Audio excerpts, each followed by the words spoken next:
Crimez.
That's enough. Put down the mic.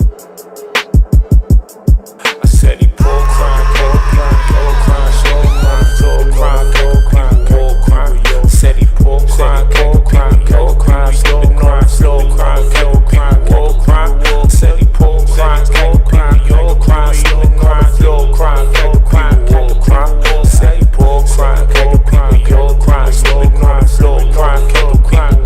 Hey, my nigga, I ain't hating. My nigga, I ain't lazy, but I know everything that they got come from slave. So why you tryna give me occupation? My nigga, I ain't hating, nah. And my nigga, I ain't lazy, but I know hoagies and some cold-blooded killers, rape and thieves. So why should I be patient? I said he pull crime, pull crime, pull crime, slow crime, slow crime, pull crime, pull crime. Said he pull crime, pull crime, pull crime, slow crime, slow crime, pull crime, pull crime. Said he pull crime, pull crime, pull crime, slow crime, slow crime, pull crime, pull crime. Said he pull crime, pull crime, pull crime, slow crime, slow crime, pull crime. Hey, my nigga, I ain't hating, and my nigga, I ain't lazy, but I know everything that they got come from slave. So why you tryna give me occupation? My nigga, I ain't hating, nah. And my nigga, I ain't lazy, but I know hoagies and some cold-blooded killers, rape and thieves. So why should I be patient? I feel like Babylon and Generation B8 with clear sense, uncommon, can you see straight? Freeze frames by the blocks in the deep state, deep fake DNA. I'm mobbing with the think tank. Be on the block with the guards where the beats done. What makes it loud for a law, get your beat stung. Freeze frame, make it hard for Bama's roll through. That hating energy get barbecue beef bum. You work a third every day to get the same. Yeah, we got just like the murderers and rapists that you claim that you clout. So we burn a little sage, then we raid in your spot. Get down, nigga, get your motherfucking ass down. What that motherfucking dope at? Fuck, nigga. Pull crime, pull crime, pull crime, slow crime, slow crime, pull crime, pull crime. Said he pull crime, pull crime, pull crime, slow crime, slow crime, pull crime, pull crime. Said he pull crime, pull crime, pull crime, slow crime, slow crime, pull crime, pull crime. Said he pull crime, pull crime, pull crime.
for sight. So why you tryna get me occupation? My nigga, I ain't hate, nah. And my nigga, I ain't late. But I know homies is some cold-blooded killers. Rapists and thieves, so why should I be cursing? Warning. The Federal Communications Commission has determined the following content to be emotionally harmful. Snowflakes should not view this content under any circumstances, even if supervised by a G.I. Joe, Navy SEALs, Army vet, or someone with good common sense. The views and opinions expressed, including the depictions of persons of color, corrupt politicians, white people with or without a tan, haters, who have yet to brush their teeth typing angrily in the comment section with hot breath syndrome, do not reflect any official policy or position of the U.S. government. This program contains graphic language, dark comedy, unique intelligence, creativity, a high credit score, and high blood pressure when triggered. This program has also been accused of racism, violence, misogyny, mansogyny, feminism, MGTOWism, defacement of celebrities, and of course, being a bully. Welcome to Thought Crimes.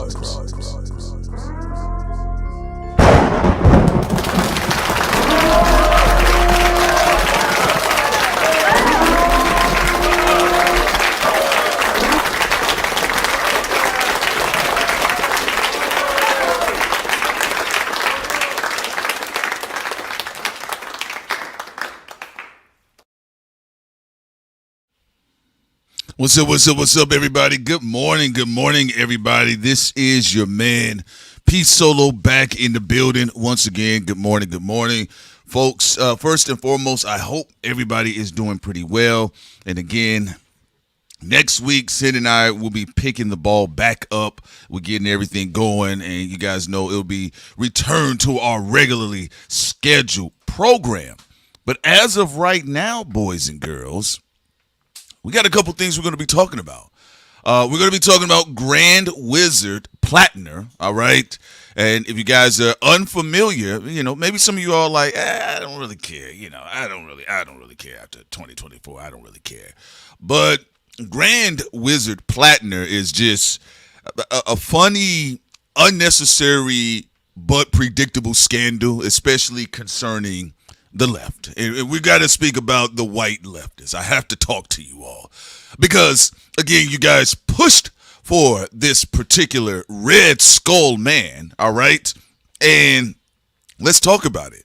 Secretly, Grand Platner has always been the Red Skull, all right? And a lot of folks is trying to make so many excuses for him, particularly a lot of aggressive white leftists who are in media right now, okay?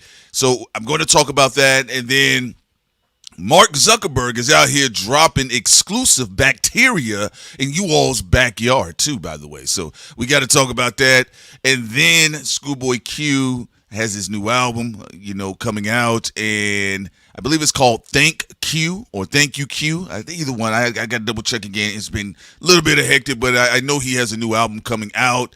And then J.I.D, all right? He's been behind some of the more prominent production in hip-hop, and it was announced that Kendrick Lamar is going to be having a new feature on the J.I.D album. So, we got to get into it, folks. I mean, the chicanery, the incredible, the audacity of the consistency of America, all right? So there are a lot of people that seem to be disappointed, mostly white leftists who are trying to play the game. They're trying to play the game like Donald Trump's and his people, all right? And they're a bit disillusioned right now. Oh, so what about the J-Rock album coming out? Oh, yeah, J-Rock got an album coming out. I'm going to definitely check it out, okay? I'll definitely check it out. I can't wait to check it out. I think J-Rock has an incredible delivery. I think his vocals are always on point. Actually, on the documentary, too. I think it was a track called Gangbang. I personally felt J-Rock stole the show. I got to say that. Jay Rizzle stole the show, so I got to put some respect on that man's name. Put some respect on that man's name. Like, he stole the show. That's not easy to do with the game's big trolling ass on the same track as you. He stole the show. All right. So, yeah, let's get into it here because I actually been wanting to break this down. I have been following a lot of political media. I'm not really absorbing what's going on in rap. It's not too much media in hip-hop that I actually enjoy. I'm just being honest with you. You fellas and gals, y'all continue to do your thing. But, you know, for the most part, a lot of hip-hop media does get on my nerve. But I'm not over there, you know, just checking on some things, people reviewing items, things of that nature, new songs, new albums, new artists coming out. I am pretty much dealing with tech and maybe some arts and craft, stationary items. Again, shouts out to B More. She posts a lot of that information on the Dummies Cauldron. Y'all get over to the Dummies Cauldron. Sin and B More will be live tomorrow, folks, okay? Sin and B More will be live tomorrow at 6:30, okay? So you guys get ready for that as well on the esoteric tier for the Patreon, all right? But if I'm not dealing with any of those things, y'all, I'm definitely checking out the political tea. That is the best tea, all right? It is the best tea, all right? I'm just keeping it real with y'all. So if you have been unfamiliar with this clear Titanic situation that's been going on, Graham Platner was a former oyster farmer coming out of Maine, and he was running for the Senate, right? But along the way, a lot of red flags were showing up, all right? It's kind of like Big Tigger's woman, all right? A lot of red flags were showing up. And white progressives, white liberals, they were very aggressive with disregarding the flags, especially if black people showed up. Have y'all noticed with a lot of white liberals and white progressives, it's almost as if they had a grudge against black people now because they feel like black people could not save their entitlement and levels of arrogance and stupidity in 2024. Again, we have Trump supporters. We have people that voted for Kamala. All right. We have people that voted for Joe Biden and voted for Obama. But I get the sense that ever since 2024, I see a lot of white progressive media being overt with their disregard of the black vote and black people, especially the Democrat Party. Somehow they felt like, well, the blacks will save us. Well, 92% of black women will save us in Mobile, Alabama. All right. And that didn't happen because, let's be real, 2024, they ran a horrible campaign. They were all over the place. They did have Trump derangement syndrome. Now, a lot of people use Trump derangement syndrome inappropriately. Like, you know, they're like, oh, you know, this person has Trump derangement syndrome because, you know, Elon Musk is a shadow president. I said, no, it's not really Trump derangement syndrome. That's illegal. Okay. It's illegal. All right. But let's be real. The Democrats focus way too much on policing Trump. You can't police a mobster. All right. Trump's job is to break the law. That's why he's here. He's here to get his boys in. What you talking about? Y'all up there correcting him. That man's hair don't care. Look at his eyebrows. They look like horns. He don't care. Get them out of here. All right. All right, get them out of here. Too sensitive and too soft. All right, thank you, dead people. All right. So the whole time they simply just focused on anything Trump was doing.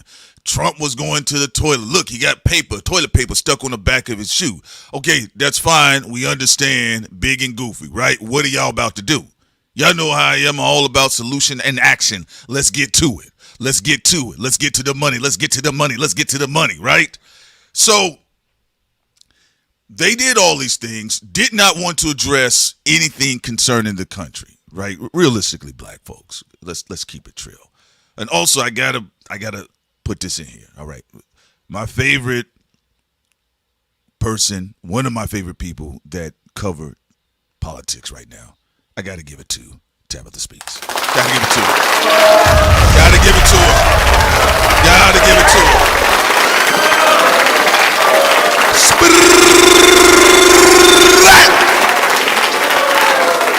All right. tell you why. Let me tell you why I give it to her. I tried to follow some of the people that do progressive speech. They do the Democrat talk. Because I had to see what's going on, right? Now, I'll check what's going on with the neo-Nazis, the Nazis in the closet like Graham Platner, but they pretending to be progressives, right? Because there is something going on. We got to keep it real. There's something going on with the white progressives and the damn Nazis, all right? Okay? You got to pay attention to that. Like, we got to be real about that, okay?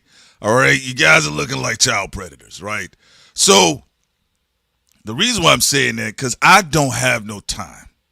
We don't have time. Black folk don't have time to play games with whether or not somebody from TYT is going to support a bigot or not. That says, look, I'm on Reddit and I'm tired of the woke theocracy. And they're like, overlook that and vote for them. Why?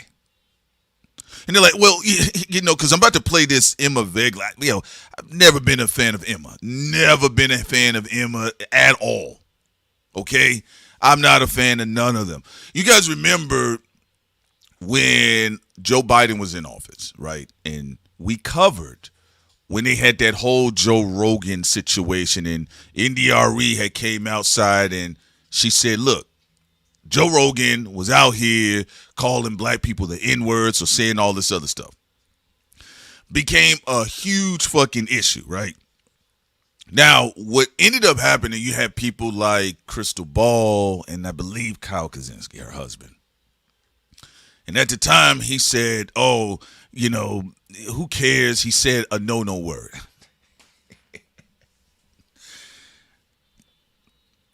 I'm just ready for all of the millennial progressives, the little edgelords, right? The former angry Bernie bros. I'm ready for them to just go on and get to the right like they normally do when they age. Because you guys know, like, a lot of times, some of these particular type of white folks that be in politics, they start off very liberal and very rad and we're challenging the system. And as they progressively get older, they become more conservative, even going to the far right. That's just the game of life, right?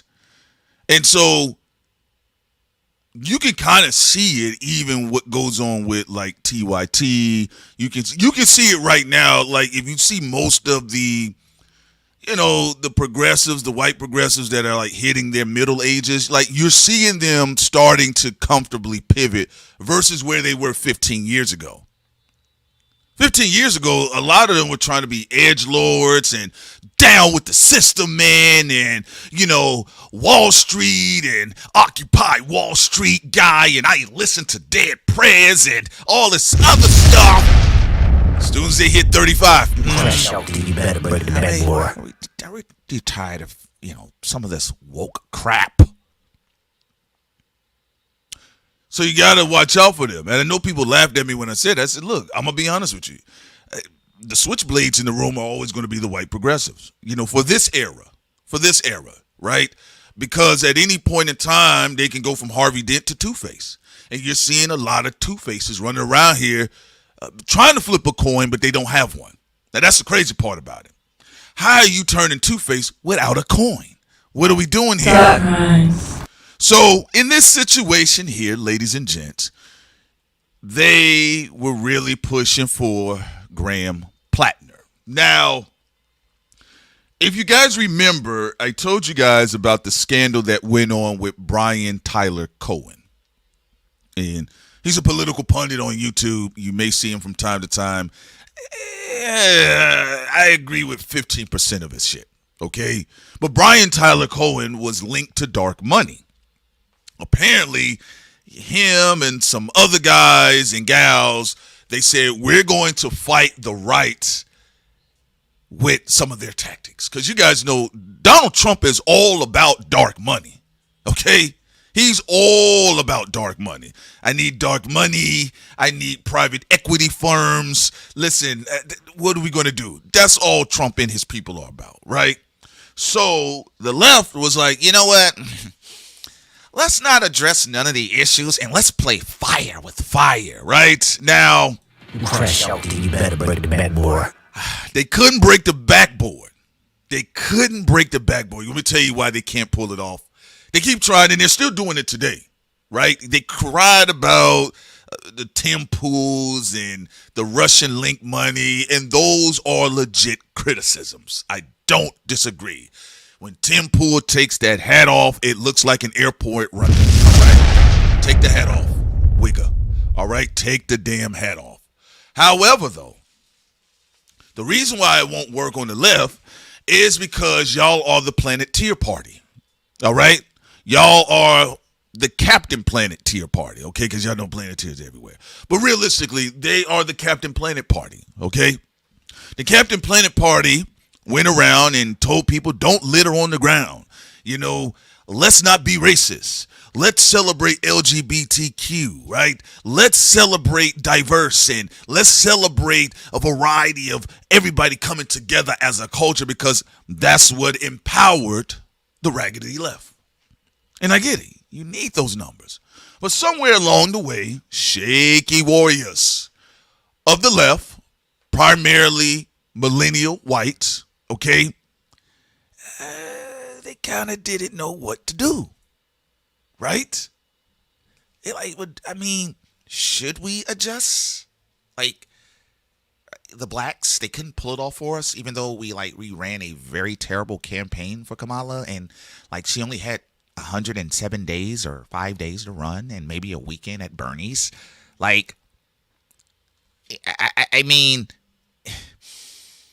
don't know if this thing with us and them is really working.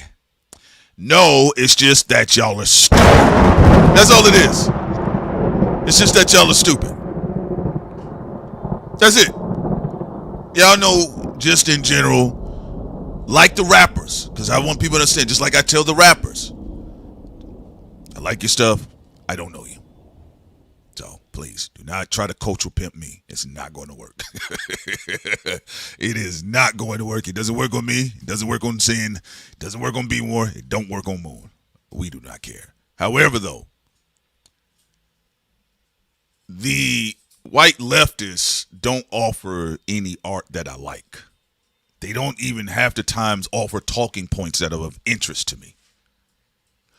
There's a lot of crying, a lot of whining, and there's a lot of closet action going on. Quietly, they would like to just have power. They want power by any means necessary. And that's why you see the materialization of Graham Platner. So let's go ahead. The Wall Street Journal reports here, Graham Platner's rise happened entirely outside the Democratic Party's establishment. Now listen to that. Let's rewind that. All right, let's rewind that, because this goes into what happened last year with Brian Tyler Cohen, who got exposed for being a part of a dark money group. Okay, because remember, they said, guys, we're going to play the same game as Donald Trump. All right, we're just going to do it from the left. Okay. So listen to what is being stated here. Graham Platner's rise happened entirely outside of the Democratic Party's establishment, handpicked by a group of independent activists. Who was funding the activists? That's the question. But let's continue. Before a woman Platner was romantically involved with publicly alleged that he sexually assaulted her. Okay? WSJ's, the Wall Street Journal's, Aaron Zitner reported on the strategy behind the activists' gamble on the main Democratic Senate nominee. Now listen, they said, we're going to gamble. All right? We're going to gamble on Auschwitz. Okay? That's what we're going to gamble. All right? Mein Kampf. We're gambling on Mein Kampf. All right, the sexual assault allegations, which Platner denied, has prompted top Senate Democrats and close allies to rescind their endorsements. They said, no, the fuck. You know, that's like when Kanye got all them dope verses from them niggas from Good Music. They said, man, you ain't putting that album out, Kanye? I want my verse back. That's what Common said. He said, give me my verse back. Nigga, I can make beat too. All right. So They rescinded their endorsements, cut off funding, and called for him to drop out. Senator Bernie Sanders said on Tuesday that he had spoken with Platner, and in light of these very serious allegations, I have recommended that he step aside. All right, so listen to this real quick. I want you guys to hear how they think, these people that was in the situation. If what the voters wanted were people who were grown in vats and had never done or said anything that they might regret their entire lives, we'd have a very different country. We need a political revolution. Okay, so you heard what he said. If that was that's why then all right. Now, one of the reasons why they went with Graham Platner, because remember, the progressives and really a lot of the young leftists, okay, because I'm going to tell you something about the baby boomer Democrats. They're going to be gangster all the way until they die. They don't care. They're not changing anything. You get in line with us. Hey, we like what you're doing. We see that you got a little bit of grassroots movement. You want some big money? You get in line with what we say. That's what they do. Hillary Clinton ain't changing. She's a very grand old 450-year-old Scorpio. She ain't changing. But what the white progressives do is it's that T1000 shit. Oh, you guys want manly men, like white men that look rugged, right? And then in comes Graham Platner, because he's supposed to appeal to a demographic that they're looking to convert, which is largely a lot of white male voters on the right. Now, for them, you heard this guy here, the little whiny guy right here. Where's the engineers behind all of this, right? So they enrolls Graham Platner, right? And they wanted him to be rugged and rough, right? Look, he looks like an extra from Brokeback Mountain. But, for them, they think it was going to work. So let's run this back. I'm going to let y'all hear this some more. If what the voters wanted were people who were grown in vats and had never done or said anything that they might regret their entire lives, we'd have a very different country. We need a political revolution. Graham Platner was a political unknown less than a year ago. He's a military combat veteran and an oyster farmer who's vaulted to the front of Maine's Senate race, riding on a populist message. And he's done it entirely outside the party's establishment, handpicked by a group of independent activists who are promoting a new type of candidate. I mean, we want people who didn't run for student council. Think about that. I mean, we didn't want people who didn't run for student council. I know this voice is obnoxious, and I'm not talking about mines. Look, I tell you guys, I've actually been in some of these spaces, especially in Austin, Texas. Look, I cannot stand a lot of these guys.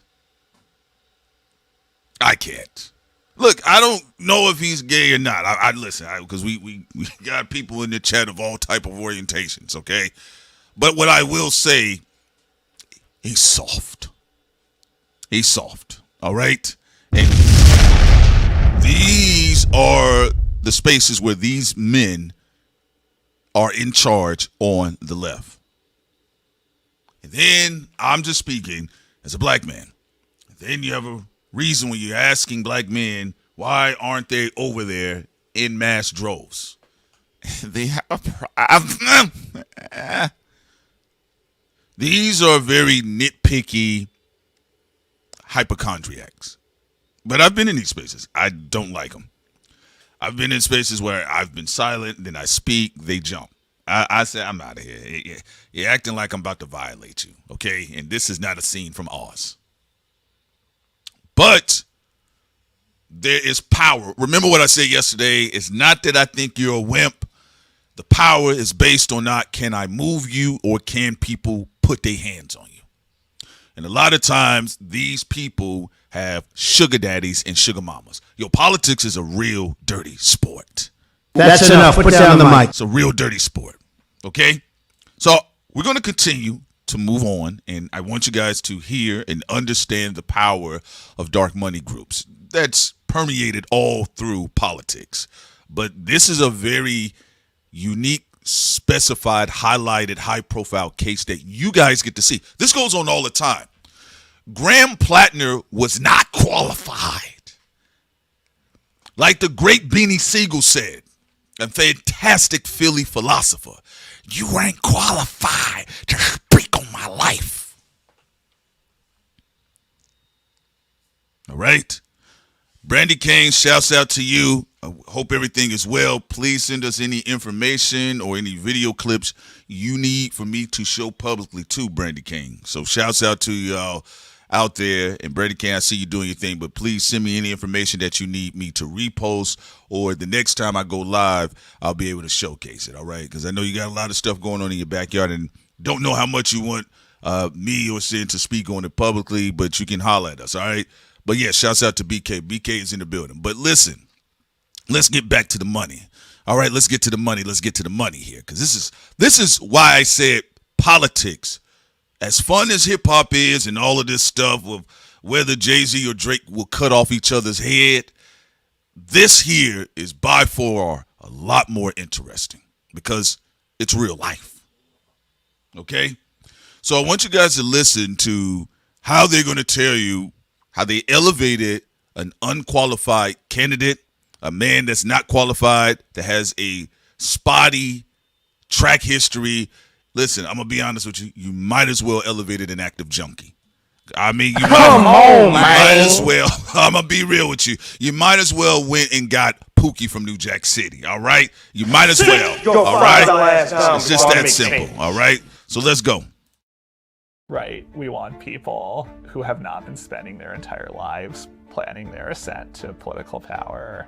But a string of controversies have triggered questions over whether Platner was thoroughly vetted before entering the race. You hadn't vetted Graham Platner. You hadn't done a full scrub of who he is. How did you go about vetting him? We paid a nice firm a whole chunk of money, and you heard what he said. Even listen to the old school player. Look at him. Look at his face. These are my replacements. So you haven't thought about vetting him? I should have moved to Scotland. Now you heard what he said. We paid a firm a large chunk of change. That's what I would say. Let's get to the money. Let's get to the money. Let's get to the money. We got to get to the money. See, people online are trying to figure out who works for Rock Nation and who works for OVO. They ain't got enough money. They ain't got the same money. They ain't got the house money that they move around in politics. Let's get to the money. Let's get to the money. All right? So listen to what he says here, okay? The old school journalist says, how did you go about vetting him? Because in your vetting process, you overlook the Nazi tattoo. Also, the book Killers of the Flower Moon details how J. Edgar Hoover was the first of many progressives. Woo! Victory status, man. Come on with it. Y'all write that down. We taking notes. We appreciate you, man. Thank you so much, man. Thank you so much. Let's write that book down, y'all. All right? I'm always interested in the backstory of J. Edgar Hoover. All right? And we heard that he was sucking like the vacuum cleaner. All right? So I'm going to notate that, and I'm going to have to look for the audiobook because a lot of times I'll be active and busy editing and we do other stuff. So I want to play it in the background while I work. But thank you so much, Victory Status, and appreciate you with the $9.99. All right? The $9.99 special. Okay? So I want y'all to listen because this is really the real conversation of the dark money groups. You know, the white, whiny progressives, the arrogant, entitled pricks that they are. They're going to cry about like, oops, we goofed and we should have listened to da-da-da. The real issue is dark money. Really what they did was try to Trumpify a candidate. Listen to what the guy said. He says, well, he didn't want anybody that really prepared for this moment. So he looked for someone else. All right, so let's go ahead. Vetted before entering the race. You hadn't vetted Graham Platner. You hadn't done a full scrub of who he is. How did you go about vetting him? We paid a nice firm a whole chunk of money and got some stuff back. Some of what you've seen on the news we got back. Other stuff we didn't. Did the vetting process turn up the tattoo that became so controversial? No.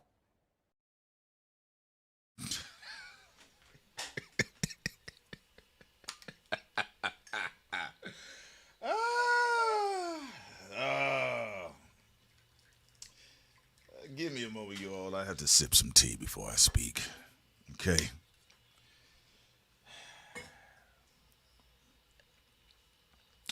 So you spent all this money. You guys couldn't even get a photo of him on the beach. Listen to how arrogant he is. No. This is who you're up against. I want y'all to understand that. This is who you're up against. I don't even care if you are somebody that, because most of the stuff they're stepping around black people. Let me just hyphenate that point, right? Let's just put that in quotations, right? But to anybody else listening, even if you're a working class man or woman, whatever your ethnicity or background is, and you don't really support any of this dark money shit, this is who you're up against. Look at him. Stupid, proud, and arrogant, but paid, though. Let me go to some of the comments real quick because I want to make sure I at least stay engaged with you all's thoughts here. Woke One says here, Daniel Moraf sounds lame and is lame. Shaking my head. As Democrat, I tell you, you can find better people than that with more of a spine. Yeah, but they wanted like a Trumpish type candidate that was a little bit more refined. That's what they were looking for. Okay, so listen to what he says. They spent a whole bunch of money and they couldn't see the picture of the tattoo. Let's go. That became so controversial. No. The Reddit posts, did that turn up in the vetting process?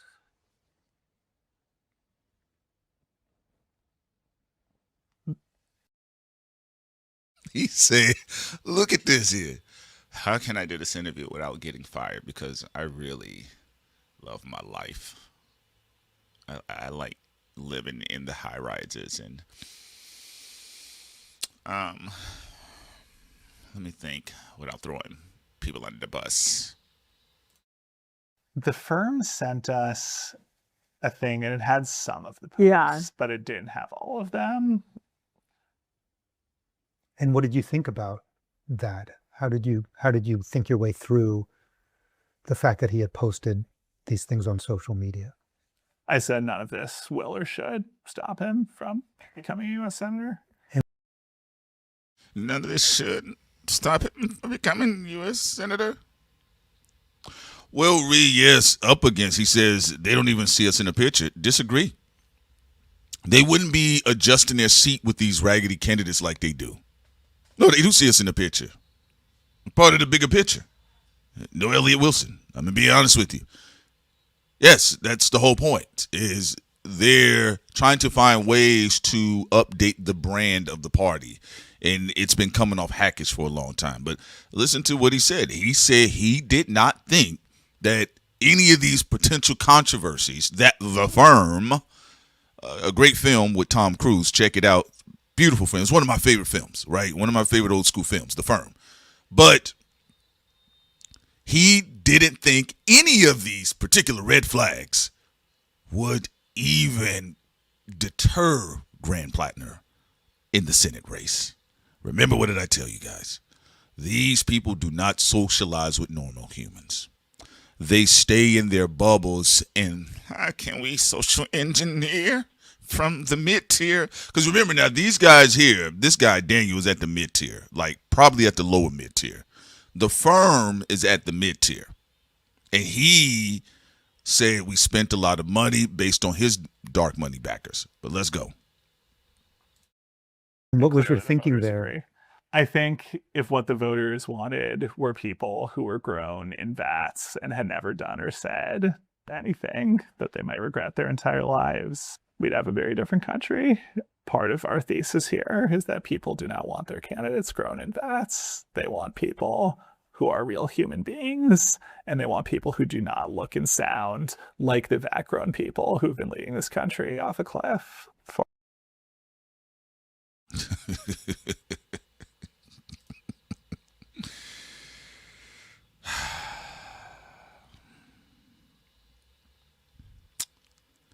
Oh, no, we're not done here. Don't worry, you all. I know some of our rap heads are like, bro, man, when you going to get the Schoolboy Q? Not before this. This is very important. There's going to be more. Don't worry. Don't worry, y'all. Let's get to the money. Let's get to the money. Y'all already know what time it is. So that's just putting out there to show you guys that there were dark money backers behind Graham Platner. And he said, basically, we did not want anybody who was overly qualified. Okay. Now, speaking about the tattoo, let's get to this particular situation here. I'm gonna put this back on the screen for y'all. All right. I know listen, Ghost says bro sounded like he was singing off key. Man, y'all cooking. Y'all are cooking, all right? Victory Stats here says they'd rather get ghost skins for office than actual neighborhood candidates. You right about that. Appreciate the $4.99. Don't worry, guys. Don't worry. I hope you guys, y'all okay? Y'all okay? I know y'all want me to get to some of y'all want me to get to the rap stuff. I will get to that. Y'all all right? Y'all want me to shut it down? Y'all want me to continue to show y'all some more stuff so you can understand what's going on here? While y'all answering in the chat, let me scroll down here. So let's go ahead into a little bit of Graham Platner here, okay? He was born September 1st, 1984, is an American political candidate, oyster farmer, Marine Corps, boom, boom, shouts out to our veterans. Platner is the Democratic nominee for the 2026 U.S. Senate election for Maine, challenging incumbent Republican Senator Susan Collins. Now, y'all know Susan Collins, she's been in the news a couple times to herself. He suspended the campaign this month, of course, in 2026, but remains the official nominee. Now, the arrogance here, that's an old 41. That's an old-looking 41-year-old. All right. But he's actually saying that he will choose who's going to replace him. I want you to understand that the arrogance here. Okay. He's saying who he wants to be, who wants to be his replacement. All right. Who he wants to be his replacement. I'm sorry. I was getting distracted. Let me say it one more time. Okay. Right now, he's kind of not moving because even with everything that's going on, he did drop out. But he's saying he's going to pick the person. Okay? Platner, blah, blah, blah, blah, blah. Yeah, right. Okay, I'm a homegrown hero.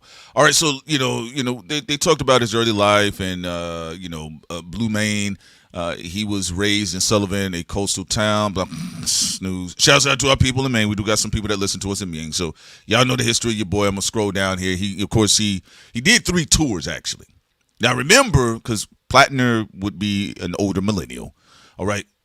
Remember, the veterans in the millennial generation are some of the first veterans to have done up to, in some cases, 6 tours.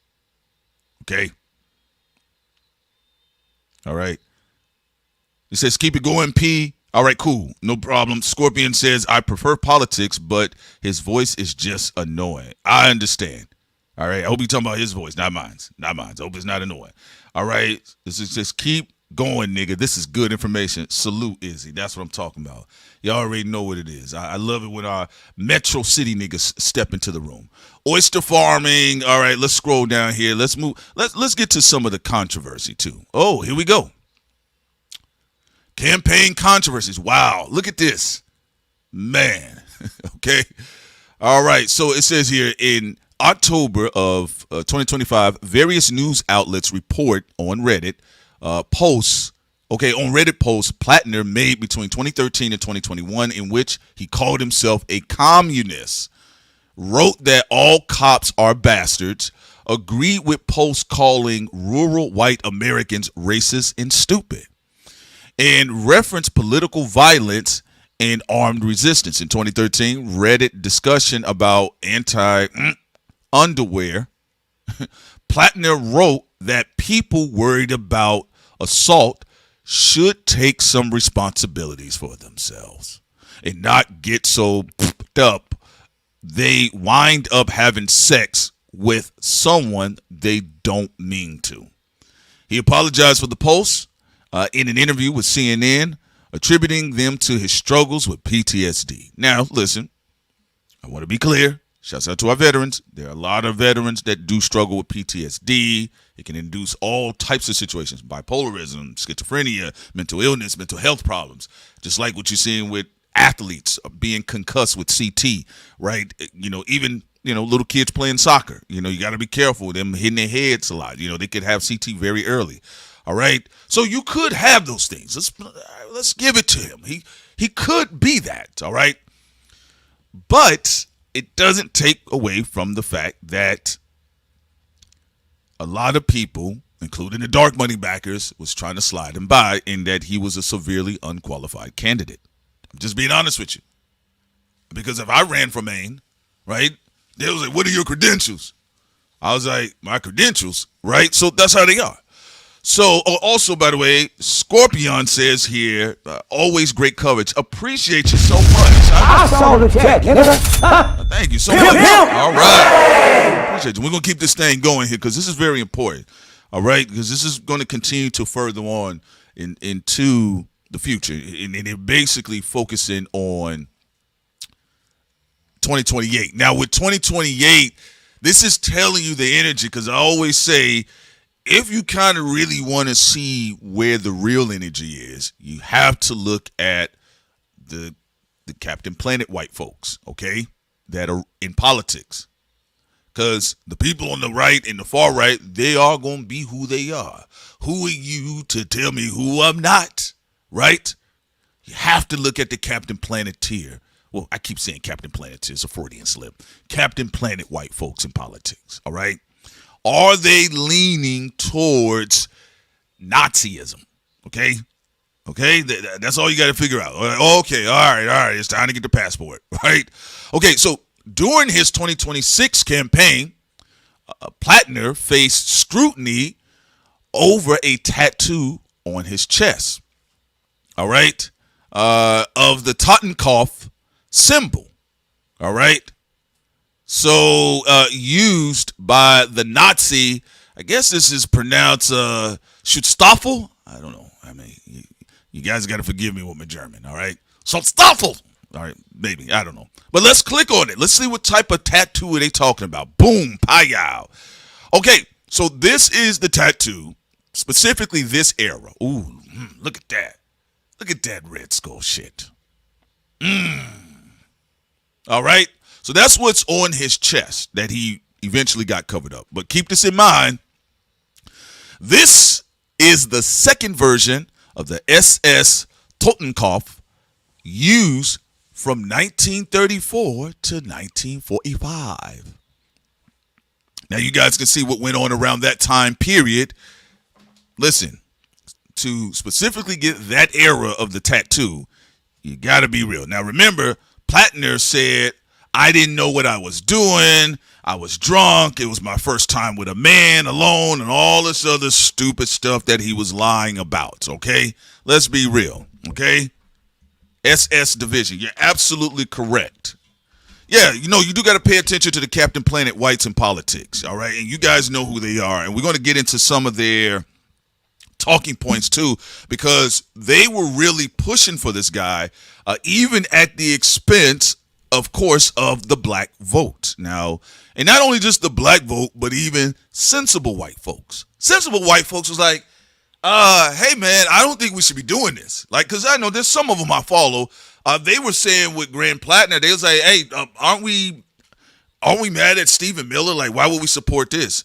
And then some of them say, hey, man, look, I don't want any Nazi iconography anywhere, and I don't trust it. Prince, you're absolutely correct. What's up, everyone in the think tank? What's up to everyone? Sin just walked into the studio. Sin is in the building. All right. Yeah. To your point of even bringing up people in the Trump administration, this is exactly what people have been talking about with the biased behavior and the disgusting behavior from the Democratic Party and also white liberals as well. The hypocrisy, the whininess, the bitchiness. the brattiness, and when we also play clips of how they vetted this guy out, it's crazy. Yes. It's on some. I mean, you could might as well just call them crackheads. How they did this.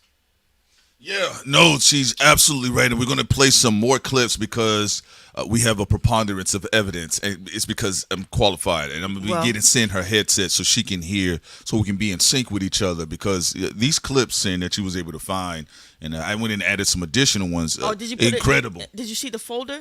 The file? Yeah. That's what we're going through. You about to go through? Yeah, okay. Because I asked the chat, I asked the think tank, I said, hey, guys, y'all want me to get to the hip-hop stuff? They said, nah, man. Walk these people down. Walk a nigga down. Walk a nigga down. Well, that was one of the hardest tracks off that album, all right? So, as you guys can see, this specific era, keep in mind, there's like different versions of this particular skull tattoo. That's why I call him Mr. Red Skull. Because, the first version was from 1923 to 1934. But to specifically get the updated logo, the updated Nazi logo, the Nike swoosh for the Nazis, all right?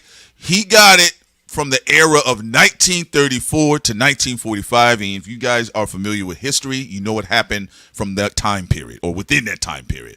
So, again, playing in your face, all right? Now, I told you guys Obama had some dusty politics, but remember, they was on his blue lips when he put on an ugly tan suit. I like the suit ugly anyway. Like I could see if it was fire, you know. They were I don't about even. It, they were trying to make shit up. Like Ronald Reagan had a ugly tan suit too before, but yeah, they were going crazy over it. They said Ronald Reagan had an ugly haircut. They said Obama was going to steal money and give it to black people. They said that the Obamas were agents, that were here to destroy white America. It's so dumb and ridiculous. Yeah, no, you're right about that. And I'm gonna be giving. Hold on, y'all, 1 second. Just giving Sin her headsets because she'll be able to hear these particular clips. We already played the one where the Wall Street Journal was interviewing the backers or the supporters, the guys that were supposedly. Didn't they like two dumb bitches giggling? They were giggling and everything. We vetted him, he wasn't. These are the same type of white people who killed Nolan. There you go. All right. Rest in peace, Nolan Wells. Think everything is funny, all giggling and shit. At them. He's drowning. And they said, yeah, we knew he had a Nazi. And we didn't care about that. Did you see the part where they played up? They was like, the guy, because I was telling him about the old school journalist, and he was looking at him like, this is such a stupid young man. He said, with the vetting and the money, the tattoo didn't come back. He's like, no. See, they thought the stupid white people was only on the Republican side. No. A lot of them are dumb. Yeah. And the white people who know these people, they know what we're saying is true. They're dumb. Yes. They know their white cousins are stupid. Yeah. And it's not just in the Republican Party. They're everywhere, drinking their Starbucks. They run record labels. All right, that's why some of your music sucks. But let's get into it here. I'm going to further move down to some of his campaign controversies. Of course, he had the tattoo, and he said he didn't know what it was. He was drunk. He ended up in the bed with a man, and he's telling the lady, I swear to God, I'm not gay. Yeah, that type of stuff, that type of language from him. And there was a lot of gaslighting, right? So there was further additional gaslighting because Graham Platner had already become the darling of the white progressives and a lot of the white leftists. Be an American, right? At least I know I'm free. Yeah. So by then, also there was the money train. So you got to understand, just like when we talk about hip hop and hip hop videos, like if you put, Drake in the thumbnail or Jay-Z or Kendrick or any Nicki Minaj. When we're talking about with rap, it's at specific times, just like politics. If you keep covering them, you're going to get you some money, right? Well, one of the things that was the other side of this dark money triad here is that if you were doing positive coverage of Graham Platner and even defending him, your views in politics You could have easily netted. I've seen people talk about rap videos. They talk about some of the others. The only other space I know that might be as fast is like some of the exclusive gaming spaces.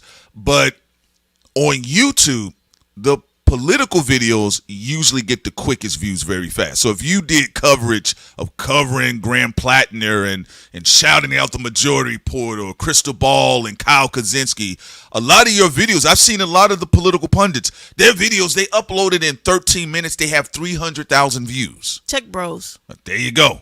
All right. So that played another role in this where people were not going to have real criticisms of him. So a lot of positive coverage from a lot of the usual progressive media darlings on YouTube that also themselves are tied to dark money groups also. All right. Again, I keep telling y'all looking for OVO chains and Rock Nation logos. They ain't got the money as the political dark money groups. They don't have the money. You get with Brian Tyler Cohen, you about to get you a bag over there, all right? So that all played a role into the random ascent of Graham Platner, who, again, was as stupid as a French fry. I want y'all to understand that. He's stupid. Yes, he believed if women if they were drunk and they got sexually assaulted, I mean, like, hey, bro, it's your fault. Why are you drinking around me, you know? Okay. Does it sound similar to somebody, this is why people like Charlemagne and these people get along. Because Charlemagne over here with these type of people as well. Yeah, the Scam Central. All right? So, again, we got to keep in mind that Graham Platner is stupid. Like, you watch his interviews, I'm American hero.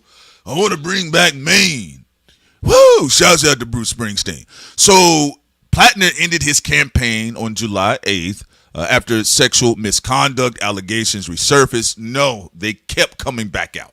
Remember, the allegations were already there, all right? If he was on the right and Oprah was outside saying time's up, he would have been out of here. Time's up. All right? It's just about what team you play for. I know Victory Status said, hey, man, don't do french fries like that. Oprah looking like, damn, she missing out on all the money. Yeah. If she still had her show, she would have had this white boy on it. Well, she going to have to be careful. Up. She going to have to be careful. Because, Oprah be out here talking stuff too much because she can't say nothing. I know. It's almost time's up on her. Yeah, because you may have some older white women come out on her. Oprah touched me. She said she wanted to set me up for broadcasting, and she touched me. She fondled me. She kept fondling me. All right? You never know because it's a dirty game. Says here, in a video shared on X, he again said that the accusations against him were false. Then why are you withdrawing? All right? And that the corporate media, which you are a part of, but I know you got to play in people's faces because you're in politics, and the Democrat establishment were using these allegations. It's it's in the folder to that. His Trail of Tears. Yeah. We're going to do that. Speaking of Indians, right? Elizabeth Warren had endorsed him. Yes. Isn't she the Democratic establishment? Yeah. Come on now. Yeah. Well, we're black. We can't have autochthonous DNA. All right. It's only if you look like Shirley Temple. All right. All right. So, hell, Graham Platner may be Indian.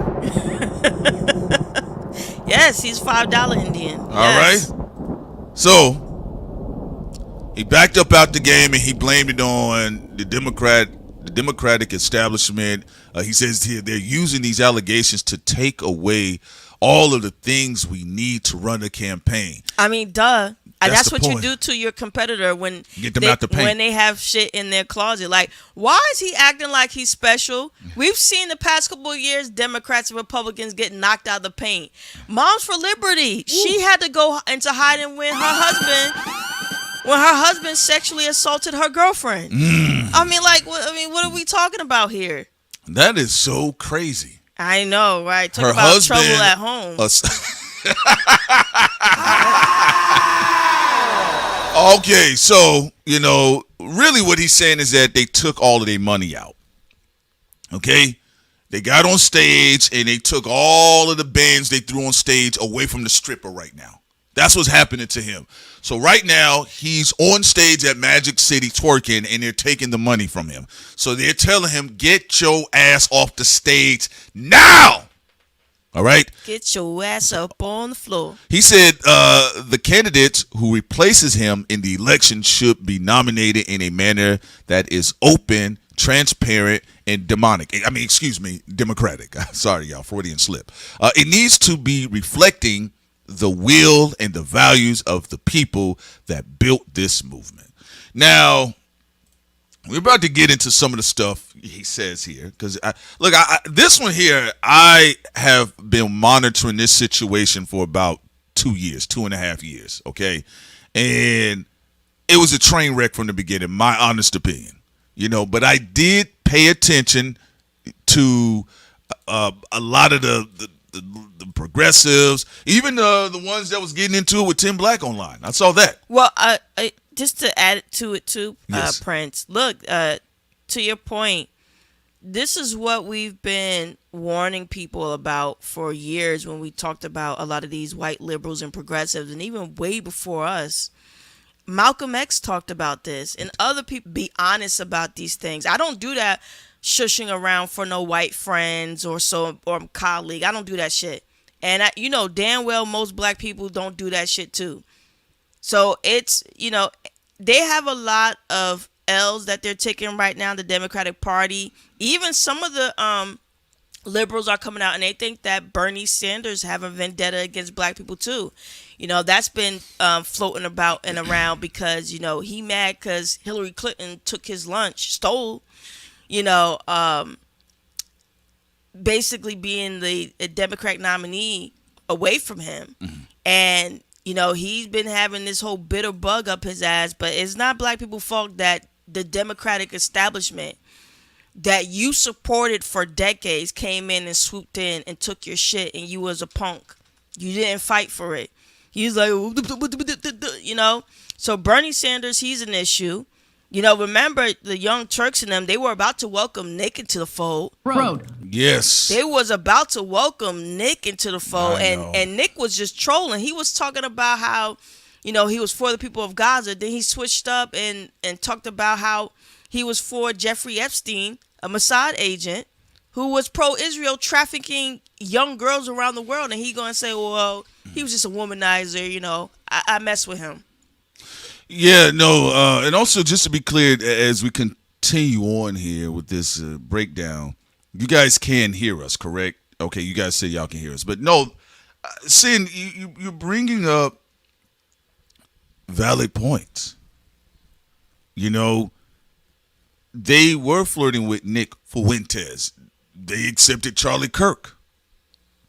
Charlie Kirk was able to sit down and they were all smoozing and big friends. Look, a lot of these people, now this is where the rappers don't understand, right? And some of these other folks in these spaces. When we cover these other people, we told you about how to say a lot of the entertainers really don't like each other. In politics, they act like they really hate each other. But a lot of these people didn't slept together. They didn't hung out with each other. They're real cool with each other. When you watch Charlie Kirk and you watch the Gavin Newsom, Emma Veglin, the Majority Report, even what you saw on TYT, they were all very cool with each other. Okay, let's see here. Yeah, this is why they make deals all the time.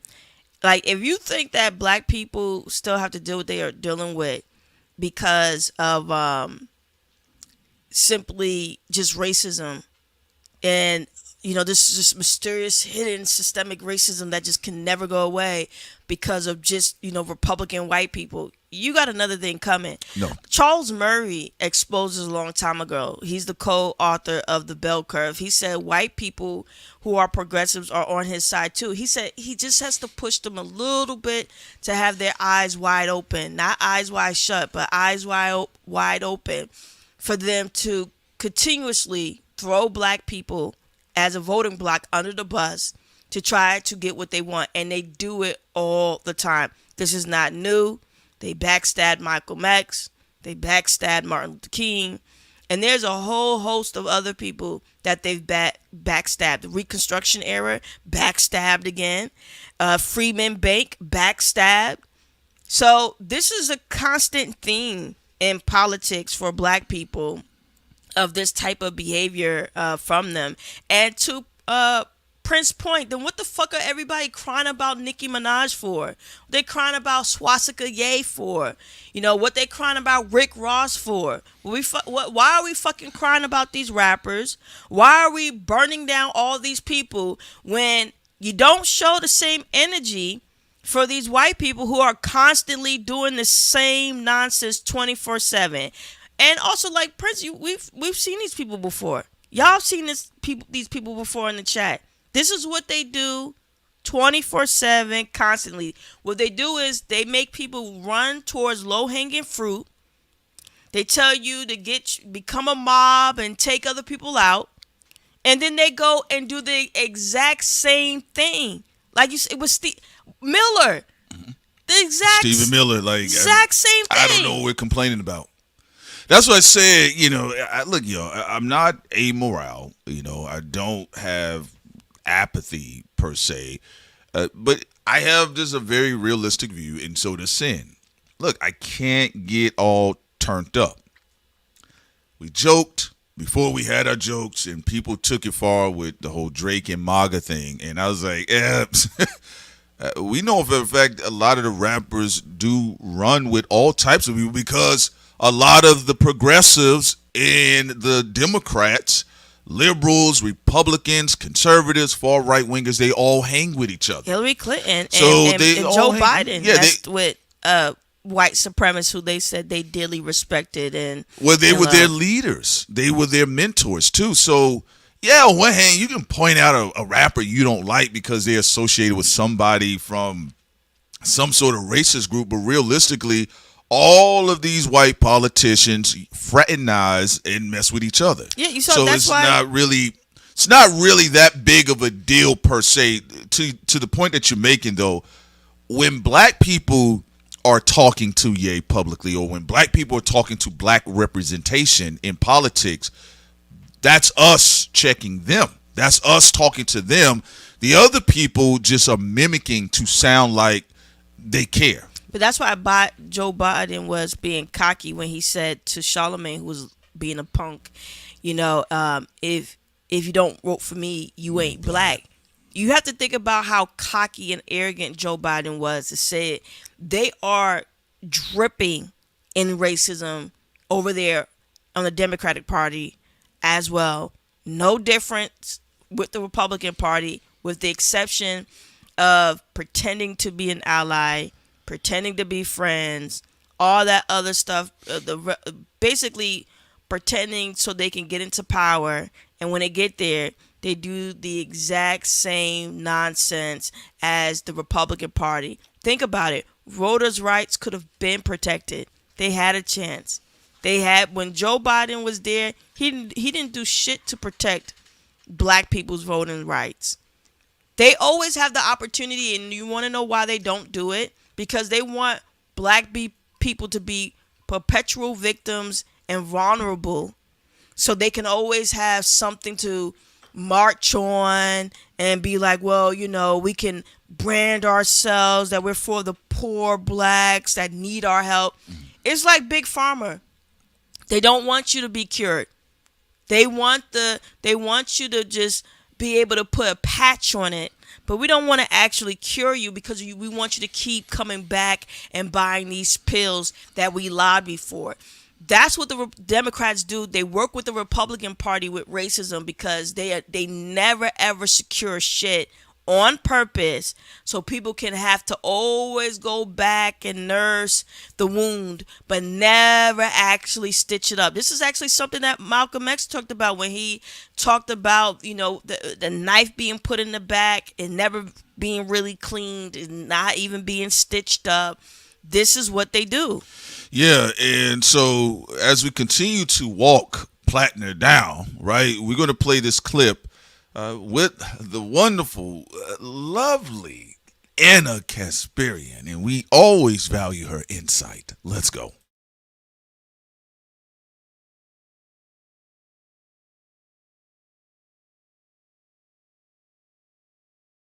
taking the video down. I wouldn't play her if I was you.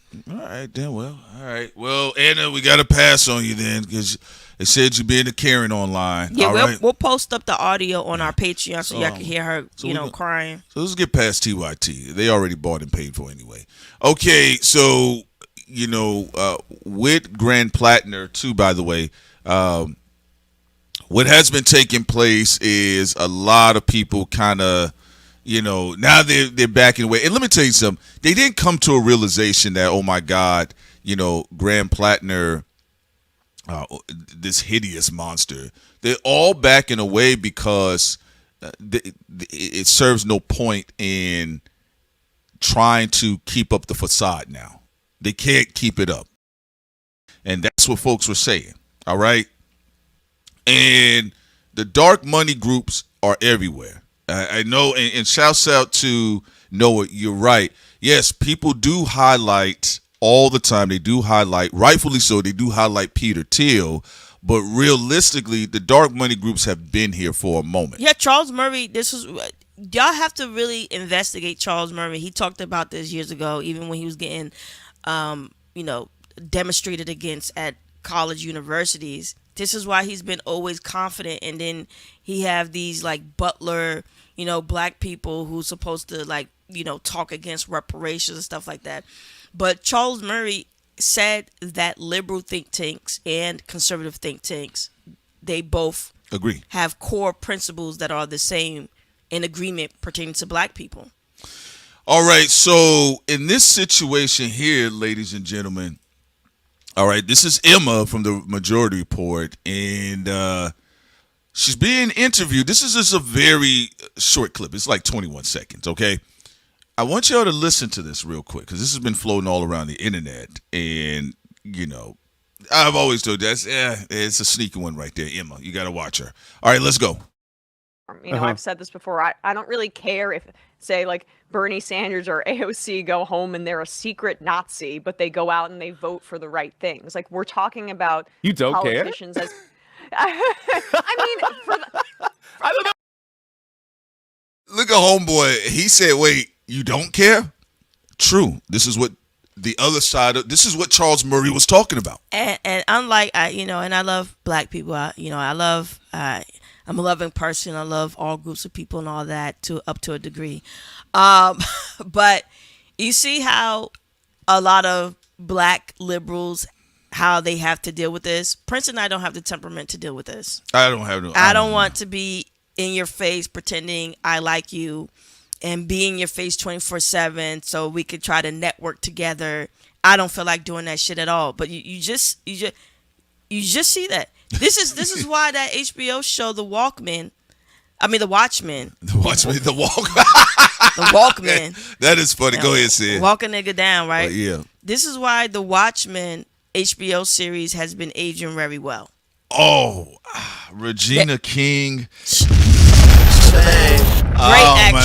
Great actress. Oh my goodness. This is why it's a fantastic classic show. The Watchmen HBO series has been aging well because a lot of the people that they thought were their allies had a KKK robe in the closet. All right, so let's run this back one more time and let it play all the way through so y'all can see exactly what goes on. And this is one of the reasons why you're not getting the results that's pretty commonsensical.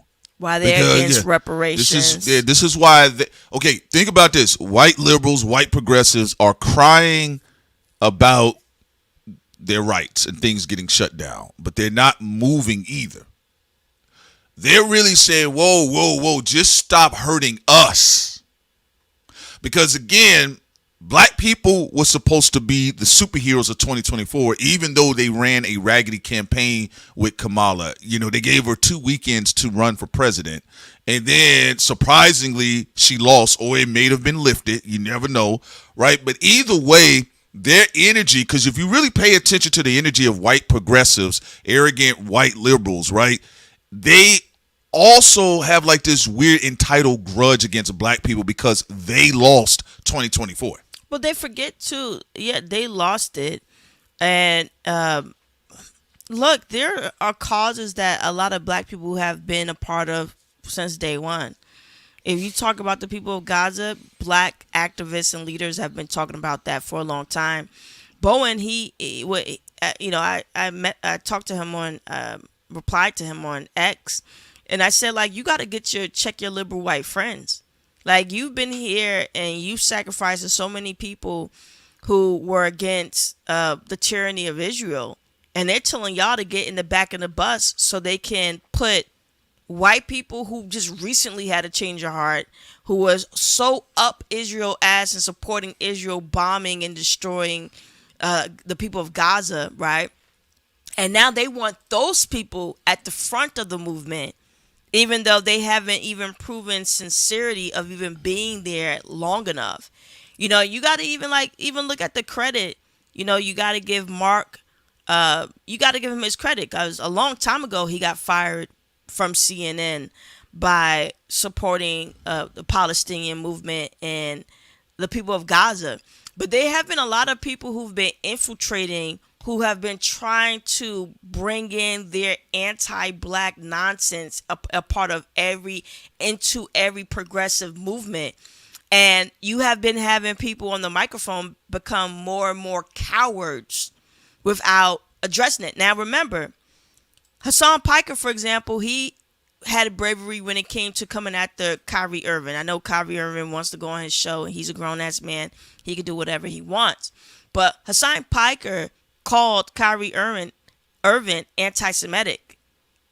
You know, they, for a long time, have easily been able to go out there and throw people under the bus. But now, all of a sudden, these people are supposed to be at the forefront of trust. I'm sure they even going to trust them two cluckheads again to fish out for another candidate, you know, even after the fact that they saw a lot of the worst of Platner and still decided that they were going to put everything in him. No, as an investment. No, you can continue. You're absolutely right about that, saying, and they suck, basically. All right. And when it comes to black people, they do have no problem calling them out. You get what I'm saying?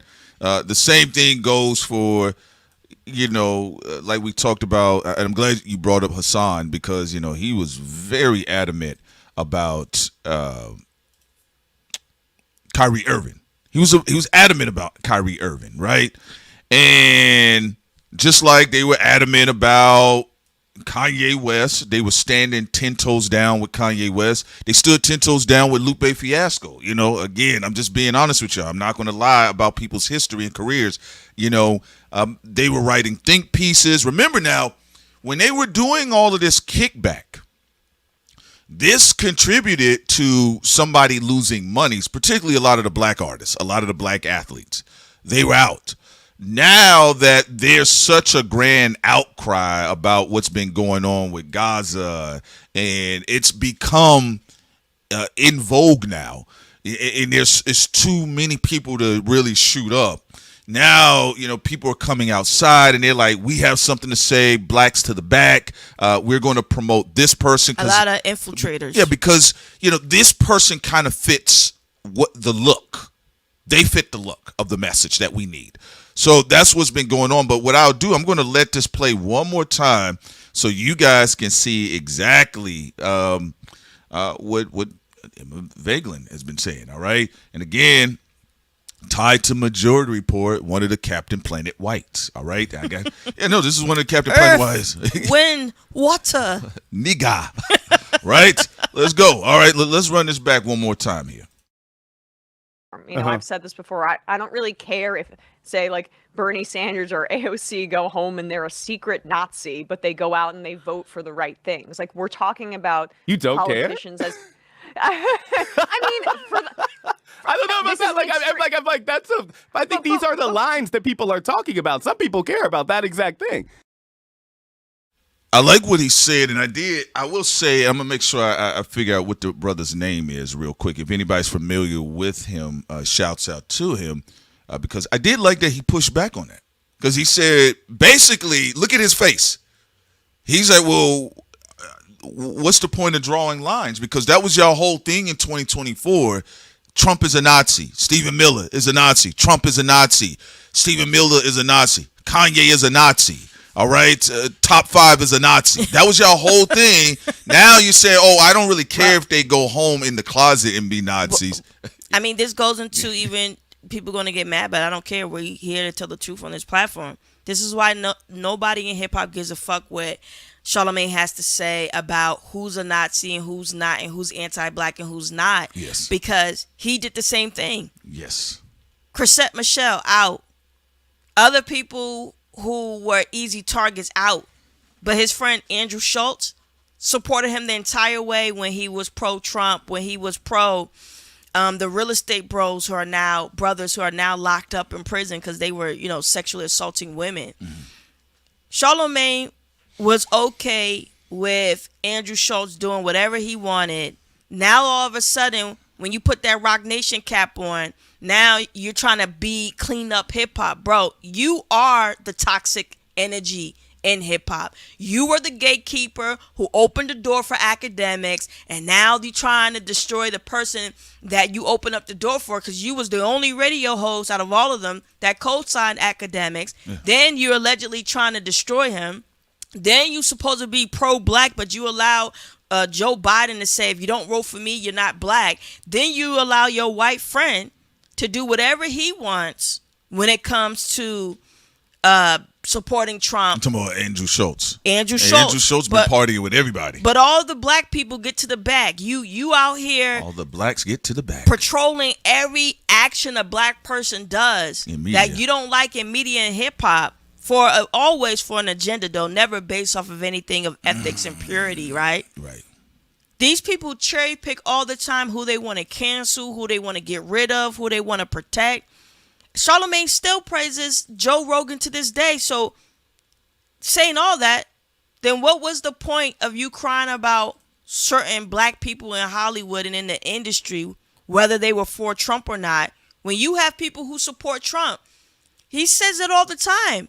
White friends that he works with who support Trump, that he breaks bread with, but then he sit here on his funky ass show trying to always point fingers and demonize another black individual. You can't have it both ways. No. Okay? And so y'all can get a bit of clarity here. All right? So, and somebody in the chat, they was like, who is Charles Murray? Okay? Look at this made up shit. A political scientist. Look at this. All right. The real life Homer Simpson. All right. Okay. Yeah. A political science. So let's get into this real quick. I'm just put this briefly here. Charles Allen Murray is an American political scientist. He is the W.H. Brady Scholar at the American Enterprise Institute, a conservative think tank. Okay. Remember, these think tanks are very powerful, you all, when it comes to politics, okay? In fact, you should check out an old school book called The Tavistock Institution on Human Relations, okay? Murray's work is highly controversial. His book, Losing Ground, American Social Policy 1950 to 1980, discussed the American welfare system. In the book, The Bell Curve, he and co-author Richard Herrnstein argued that the 20th century American society intelligence became a better predictor than parental socioeconomic status and education level of many individual outcomes, including income, job performance, pregnancy out of wedlock, and crime. Okay, now, they're the progenitors of what you're seeing with the whole American Heritage Talk Project 2025. This guy here was a routine guest on Joe Rogan. Charlamagne did not call him or Joe Rogan out. Tucker Carlson show, and he was also beloved by Bill Maher, who's Bill Maher, yes, pro-Israel. That's what I'm saying. Like, this is the really interesting thing here, and I know there was a part of our audience that got a little bit irritated because we decided not to play along with that whole cherry pick on who to beat up, who to cancel in hip hop, all that type of nonsense. We didn't play along with it because we knew they were all just being fake.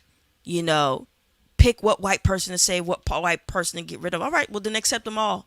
I mean, if you're okay with certain people misbehavior or certain things people have fucked up with, then do it across the board. Don't try to save a white person just because they're pro-Kendrick. If they're for Trump or they're they said nigga before and all this other crazy shit, then they just as much in the red zone as somebody who's for Drake, right? Yes. So all of this pretending that people are doing, it is by design of these think tanks. These are the think tanks of why certain people get saved when they do something that's bad or have something horrible in their background, and why certain people don't. Yeah, they absolutely do. Okay, and so this is Grand Platner. Grand Platner, he has been, he's suspending his campaign. So this is the message he put out there. Let's go. And so we're suspending campaign operations. I want to make clear, though, I intend to file my paperwork to withdraw. The process needs to assure that what comes next is reflective of the Mainers who on June 9th turned out and showed that they are desperate for a different kind of politics. Okay, so that's him stating that he is suspending his campaign. And again, remember initially he tried to not have sexual relationships. I know, boy. With that woman. Matter of fact, since you're speaking of that, let's go to this next one here. And we're going to skip all of the TYT stuff since Anna's being a Karen out here. Anna Karen Spirian. Horrific. All right, let's go here. He's here. We live in a society that continues to minimize sexual assault in women. Grand Platner. Let's go and let's see what he was trying to cook up to try to rebuff some of these allegations at the time when he thought it was supposed to be the case. Sexual assault is horrific and happens all of the time. And we live in a system, in a society that continues to minimize sexual assault of women still, and sexual assault of men. I mean, we still have this like wild, because it's so taboo in some ways, we continue to not deal with it. And also, just as I'm just going to be honest with you. Now, when Sim brought up the joke about Bill Clinton, listen, Bill Clinton was a charming, snake in your boot, corrupt Southerner. Okay, and people got wrapped up in his pimp swirl. All right. The same way people get wrapped up in Trump's pimp swirl and Michelle Obama, because we know right out the gate Barack Obama, he didn't have, as the white boys are saying, the Riz, and Michelle came out there and they was like, I like her, so we're going to vote for him. This guy here, nothing. He's not even as charming as your local mechanic. But this tells you how bad of a position they're in. Because after this constant failure, this, that, and third, they're ready to jump over there. Emma she's already ready to go hang out with Stephen Miller. Oh, yeah, this is what we talk about mirroring. Miller, over there with the Republicans, has professed all this love for Nazi stuff and anti-blackness. And you see it being mirrored with the Democratic Party, with the Democrats. But, of course, this is not a new thing. We saw that when it came to Joe Biden and Hillary Clinton, where some of their mentors were white supremacists. We even saw... Yeah, Donald Byrd. Not Donald Byrd, but Robert Byrd. Robert Byrd. Rest in peace to Donald Byrd. I apologize about that. But go ahead, Sam. And these are the type of things that sometimes even in hip-hop media, you know, the super liberal ones who are cowards themselves, who like to pretend everything is just neat in a box, and they don't want to call out people who are supposed to be their allies. You know, they just want to run around and cherry pick and be hypocrites when it comes to rappers and black people in the community. But they do not want to call out the Democrats who have been pushing for neo-Nazis, saving extreme racists, bringing them into the fold, you know, and a lot of the things, like even, again, going back to Joe Rogan and Andrew and the rest of them, Andrew Schultz, they all got a pass pertaining to all of this stuff. They got a pass. And most people didn't do or say anything about it. So looking at it right now, you know, they keep making the same mistakes over and over and over and over again. Yeah, over and over again, and that's because they don't want to change. Y'all got to understand here. Look, you can tell when something is malicious and stupid, malicious stupidity, all right? It's intentional. We don't want to change. That's the message, and I love a lot of us. You can scream at these people until they're blue or purple in the face, all right? It's malicious stupidity. Graham Platner, even like you went and found somebody that had a Nazi tattoo over his chest. That's very malicious.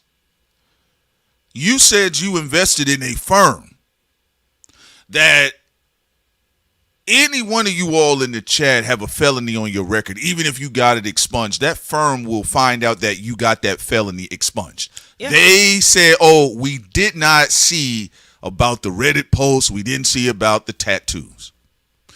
Malicious stupidity. All right. So I'm going to let this play for a little bit more because this is him trying to sauce his way out of it, trying to sauce Walker his way out this shit. And this is how, just real quick, has been affecting the WNBA. I mean, you saw how even a lot of white liberals was being weird about Caitlin Clark, trying to baby her in the WNBA. We have a lot of great players right now. Paige, Fudd, Angel, just so many people out there doing a great job. And these same people in the Democratic Party and in the Republican Party are also injecting this type of nonsense in the WNBA. And don't forget, even when Angel Reese was over there with LSU, what did Joe Biden's wife, Jill, do? Yeah. She said, I think they both should be, I think Iowa should be invited to the White House as well. Yeah. People could keep trying to pretend that this is good versus evil. It's the same thing with the hip hop industry. UMG, Warner Music, same thing. Wash, rinse, and repeat. People just focus on the hip hop artists, pretend that, they're the top traffickers, they're the top this and that. They don't go look into the mafias or the bloodlines for these record labels. It's the exact same thing that you're dealing with in politics. And, I don't think people should be surprised anymore. I think, of course, people should do something about it, but it's just the same nonsense. It's just Looney Tune. Yeah, they'll find it. You get what I'm saying? And yes, you're absolutely right, Hercules. Shouts out to you. Oh, yes, the felony charge will be on the record forever. Yeah, because it's expunged. Yeah, doesn't mean it'll be erased, right? And they will make sure they look for it. Oh, well, what happened here? You're going to see he was dancing half naked with the Nazi tattoo. And they're like, we didn't see it. Okay, so you mean to tell me the firm that y'all paid to peruse the internet, all right, that y'all even have these firms go around randomly suspending people's profiles on different social media apps. You guys didn't see his fat ass dancing with the Nazi tattoo stretched out across his big ass chest? All right, come on now. Let's stop the games here. It's malicious stupidity. Let's go ahead. I'm going to let the rest of this play. This is when he was trying to save somewhat of this trash campaign. It's something that frustrates me deeply. I know that this is in context to comments I made in 2013. What I'll say about that is I came out of the infantry. It was an all-male organization when I was in it. I very rarely interacted with women in the military. Most of my time was with only men. I made comments about sexual assault in the military and how I didn't think it was as prevalent as people thought it was, because that was what I thought at the time. Within about a year of those comments, I had made a lot of friends with female veterans that I went to college with, and every single one of them had a story. We're about to get into that little space because he's 41, right? You got to give me a break. Listen, honestly, I was 39 at the time. Let me tell you how I matured.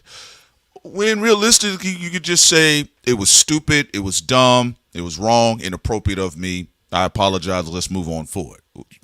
Michael Vick had to apologize, right? He still couldn't move on forward.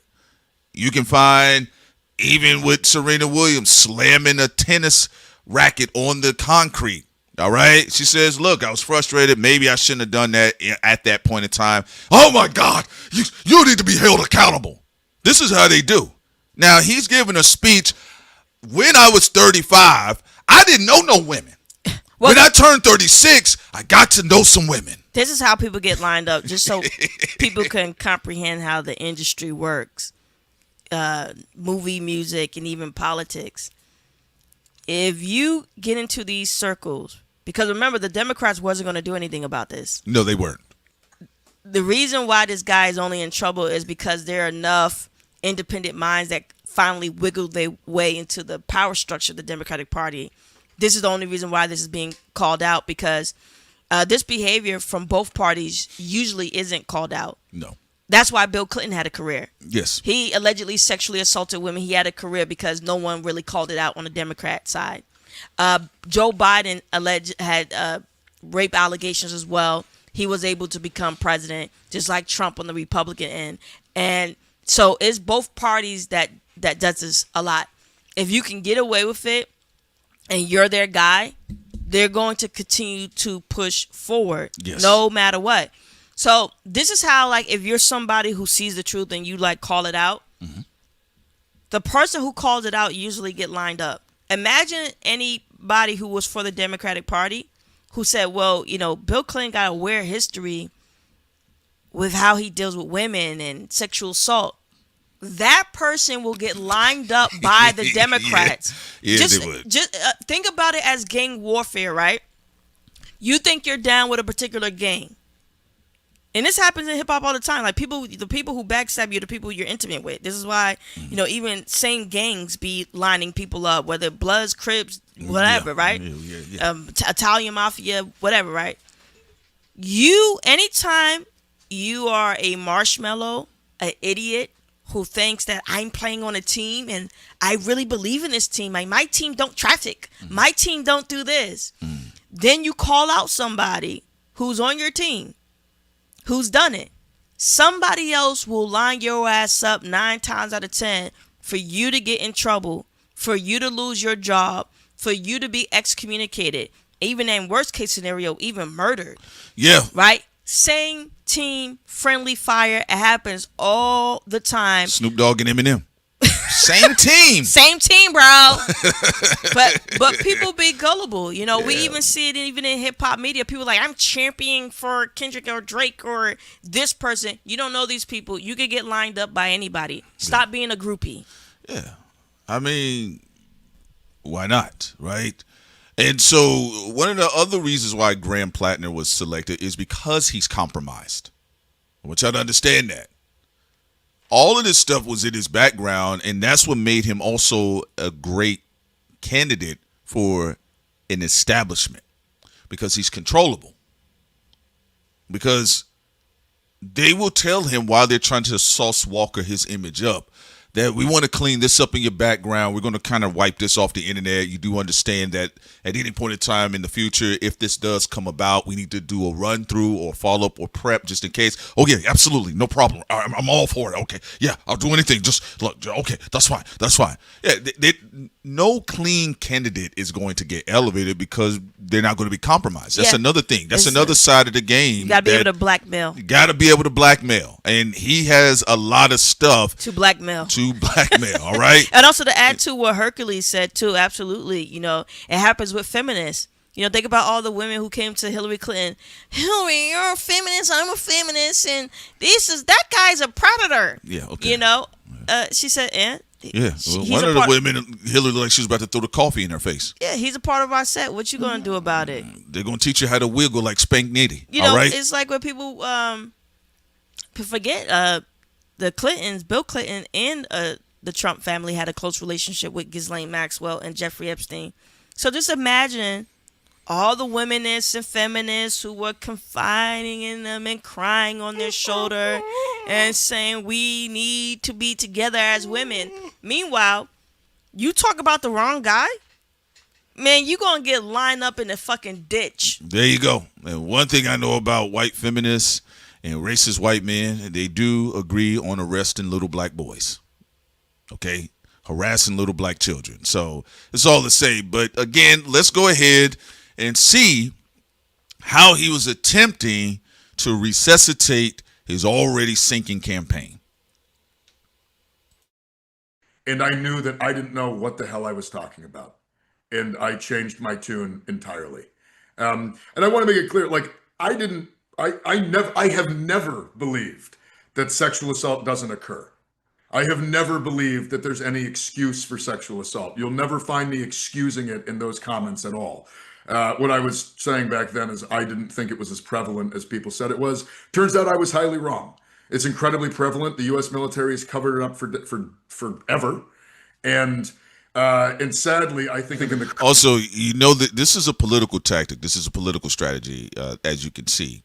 All right, there he is with his lady companion. All There right, he is. right, and you know they intentionally do this. Anytime you see like a man who has his like image or something of his past comes out where it really can sink if it's tied to sexual assault or if it's tied to even some sort of racialized gap, depending on if he's white or whatever the case is, they'll always have them there to address the public with their girlfriend, their first lady, or their wife, or their fiance. Okay, it's supposed to add some softness because of the president. But look at their vibe though. No, but don't skip past that. There's no love in the room. Don't skip past that. Ain't Prince. no love, and his eyes are going both ways. That's important. It's going both ways. It's funny.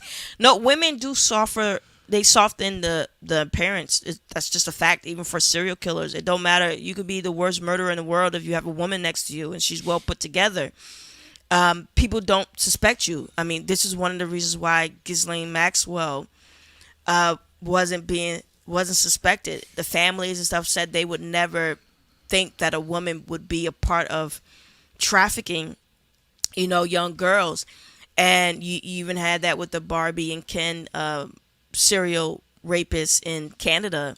When she was with him, people were disarmed. Even the police, let her go scot-free because they thought she was just a victim, not knowing that she was a predator too.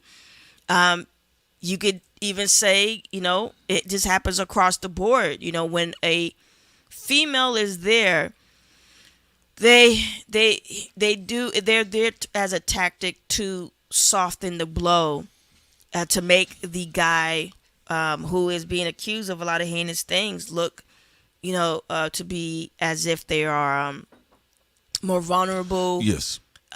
Maybe there was a mistake. How would a man violate another woman if he has a woman right there sitting next to him? And this is also one of the reasons why we don't cape for nobody. Prince and I, we don't put a cape for no radio host, for no rapper.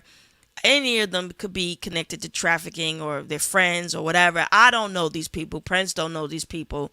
So, you could give grace and benefit of the doubt, but I wouldn't put my brand on none of these people. And a lot of people did put their platform out there to defend even a Platner. But yeah, great point, Prince, about them always having a woman by their side to soften the blow. Whether you're talking about Bill Clinton, when Trump's sexuality was being called out, you saw him with Melania, over there. They try with everybody.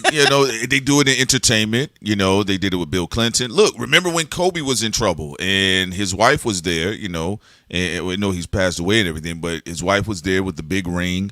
You saw it with Andrew Gillum. His wife was sitting there and he was in the interview and trying to explain. And I know, people are cooking like the stone face and the stone look, but honestly, most white women from Maine look like her. This is how they look.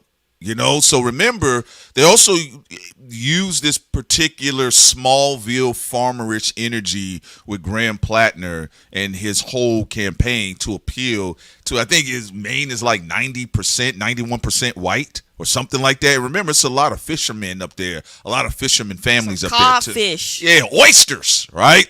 So I'm going to let this run some more and then we'll play some additional information. Continue this feedback that we're gonna with this conversation with Graham Platner, and then we'll transition to Schoolboy Q and DJ Dahi about to drop some too, by the way. So let's go. Yeah, there's supposed to be a track too with Vince, and he got a track with Kendrick that's supposed to be dropping. That we're gonna talk about Schoolboy Q, and also the book magazine that J. Cole has for the Falloff. Right, the publication, out the there Falloff publication in North Carolina as well. It's very beautiful. So we're gonna be talking about all of that as well. Current leadership of the United States military, it is likely happening more often because whatever steps we took forward are likely being just destroyed by the lunatics that are running the Department of Defense at the moment. So, but yeah, no, I have enough women in my life who are close friends, confidants, family members, where I know for a fact that this is not something to be laughed at and not something to not be taken seriously. You know, when a guy's struggling with this type of imagery here, they never really just say, I know better. They always got to say, yeah, I have daughters. I have a mother. I assume, how did you get to Earth? Right. Like, call phone home. Phone home. E.T. phone home, right? Like, bro, just own it. Stop doing all of this octopus stuff. I know a woman across the street. I have a mother. I have a grandmother. I have a great-great-grandmother. I have aunties. I have nieces. I have women in the state I live in. Bro, are you fucking stupid? All right. Like, I'm glad you brought it up. Like, yeah, how did you get here? All right. Like, you know, imagine like a woman saying, I have brothers. I have a father. I have a grandfather. I have uncles. I have my son. Like, all right, we get it, bro. We get it, but just say it's on you. All right? It's on me. I messed up. And do like they say, I goofed. All right?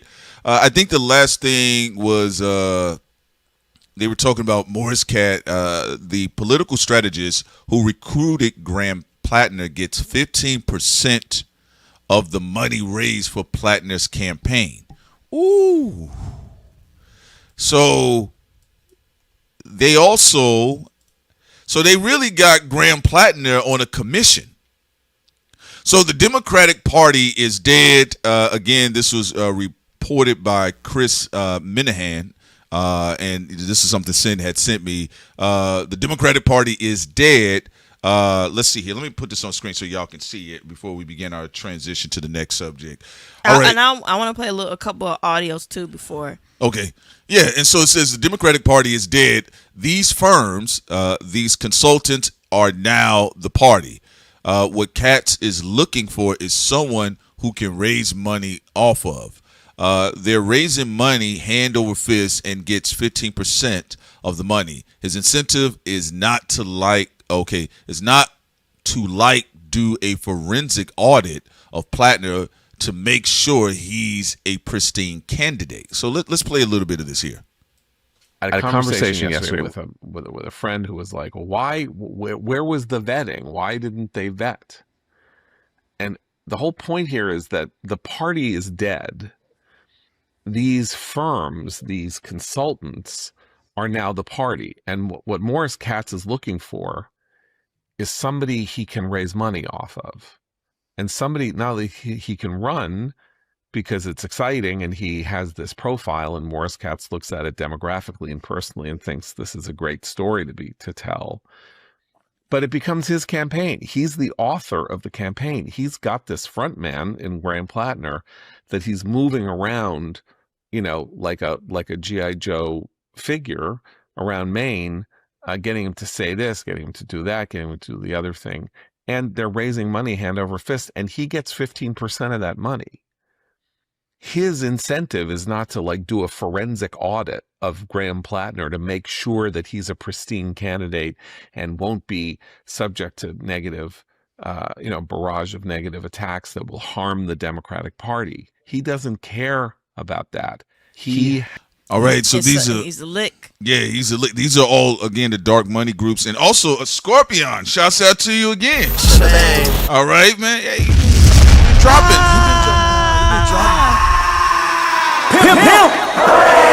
You've been dropping them now, so we appreciate you so much. All right.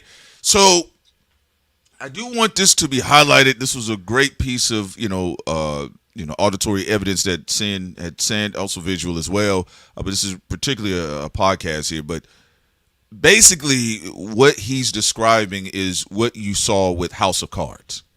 And remember, you saw some of this with Scandal. You saw a lot of this in the show Scandal. I know people took it in as entertainment, but remember, Olivia Pope is based on an actual black woman. A fixer.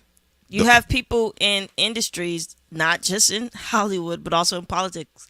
They're fixers. but also the clip that you showed them is showing you how they were like in their way trying to build their own candidate. They thought a working class white guy who had a racist past would be someone that they can really build as a champion to get whatever policies they want, out there to be pushed for. But here's the problem. The fact that they had this evidence on him already means they could pull the plug on him whenever they wanted to at the same time as well. Collapse the house. Because if you not, again, going back to if you can't be blackmailed, then the button can't be pushed on you. If the button is There's no red button. If there's a red button on you, that means there's blackmail information that can collapse everything you're doing. So it was quite interesting that they said that. And also, I just want to play this from a podcast as well. It was tweeted or posted on X by a Bad Apple the Savage. I don't know the name of the podcast that this person retweeted, so if anybody knows, just let us know. But I just want to play what they said about Bernie Sanders. That was very interesting.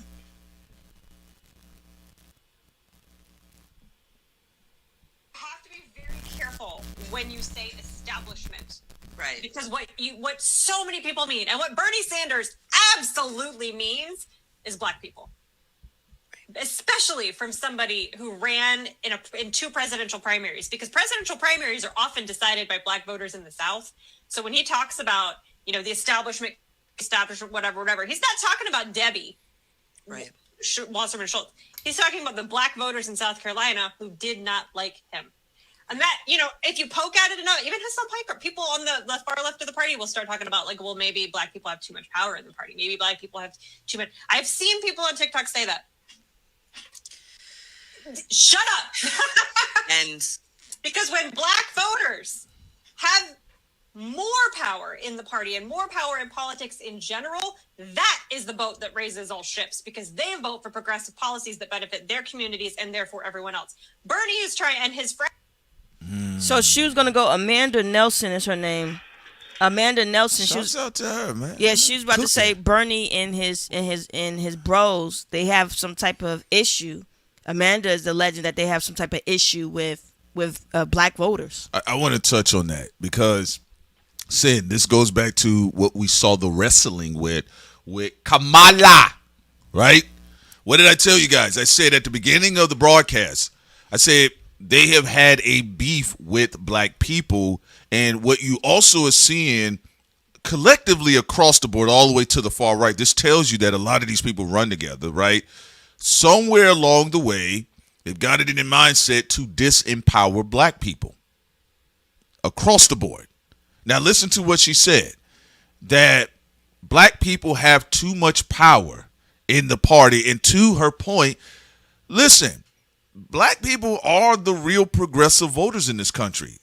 They don't even have to wear it, even if they're coming from a more conservative mindset. Even black conservatives, yeah. Yeah, overall, usually their votes, where they're going with it, the average working class black voter, it's usually going to rise all of the ships together. That's just how it's going to be, because they don't have no other incentive to do performative elitism. It doesn't benefit black people in Mobile, Alabama. It doesn't benefit black people in Atlanta. It doesn't benefit black people in Newark, New Jersey to have this performative elitism. That's why we got to watch out for the boule, because the boule are supposed to be there as gatekeepers to try to, get in the way of that. But on average, like Prince said, on average, a lot of black voters are very open-minded to hear the stories about other people's pain, which is why sometimes other groups take advantage of that, like what Martinez did in California, where she said he with the blacks. And she was trying to, this is a Mexican woman who said dark-skinned Mexicans were ugly. Yes, she did. And she said that the blacks need to be removed from power. She said her number one job as a Mexican woman was to remove black people from power. But notice when she was out there, she wasn't protecting Mexicans, because look at what ICE is doing. And then going to Houston, Texas, ICE agents just killed somebody's son. Yeah. So you see what happens when other groups lose sight of who's the true endemic force. which is tyranny and systemic racism and what's happening in Gaza and all of that. Yes. Somehow they have amnesia. They get a little bit of power, and the first thing they do as a community, Mexican, Asian, white women, the first thing they think of, let's strip black people of power. That will help us. Huh? And the reason why it's genuine progressiveness, because every time you work intentionally to disempower black people, black Americans, I have to be clear about that, black Americans, all right? Anytime you do that, you notice the bottom falls out. The bottom falls out. The Spanish, Asian, white women, right? All of them get ate up.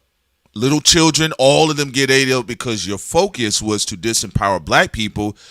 Even right now, look what's going on within the executive branch. We all saw from 2020, I could even say 2020, to be honest with you. 2019, 2018, the campaigns have been anti-black. All these dog whistling terms for black. Woke, black, all right?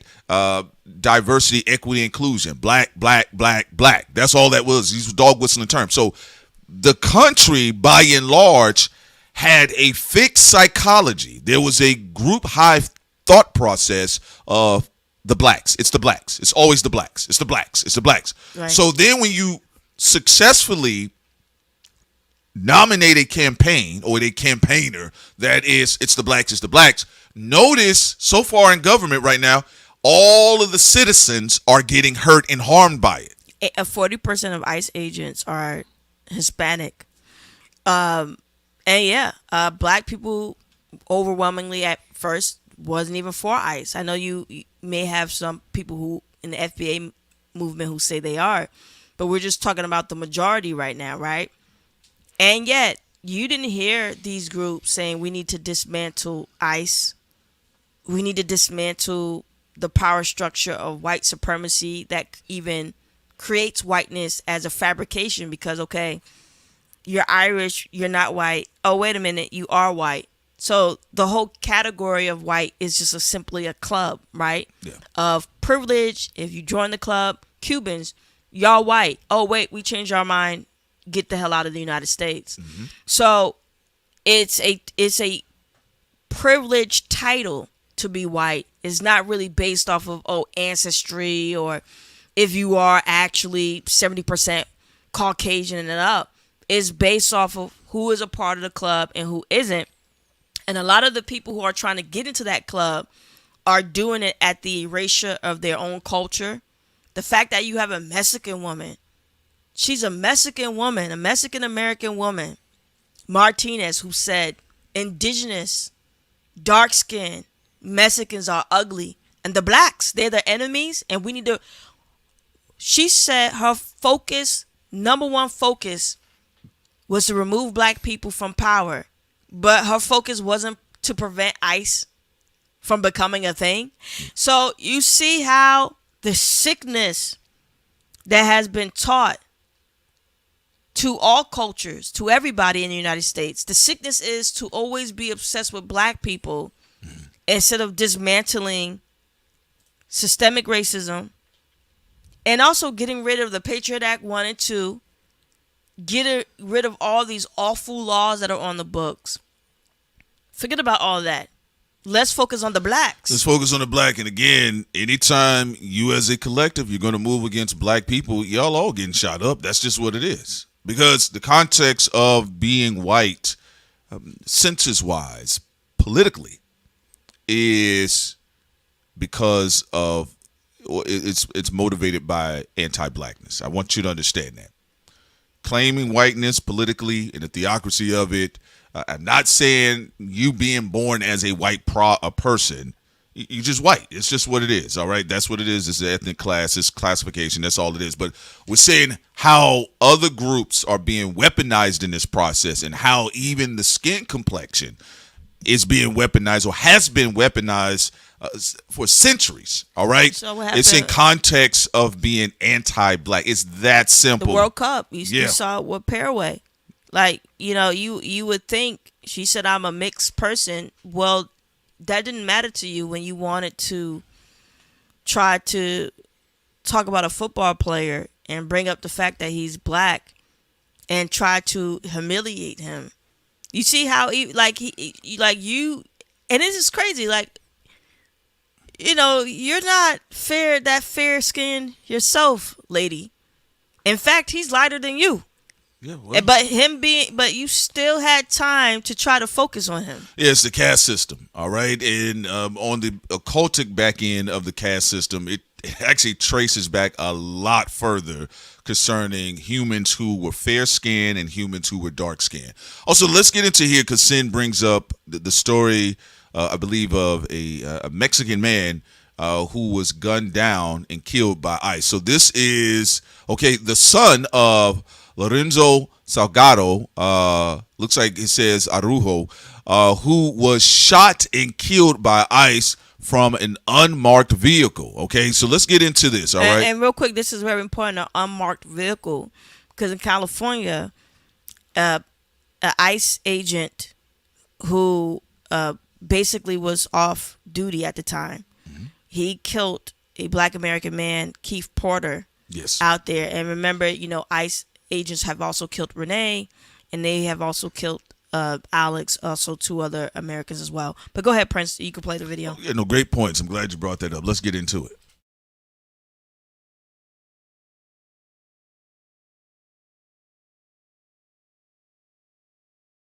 I guess not right now. While it's taking its time. Oh, it's not playing? Yeah, it's going to play. It's just taking a moment. All right. Okay, here we go. Okay. All right, let's try this again, y'all. Not deserve to die. He did not deserve to be reduced to a headline of Mexican man shot and killed by ICE. Details his family questioned, saying for more than 35 years, he lived a peaceful life, raising a family and running a successful business. I want to be clear.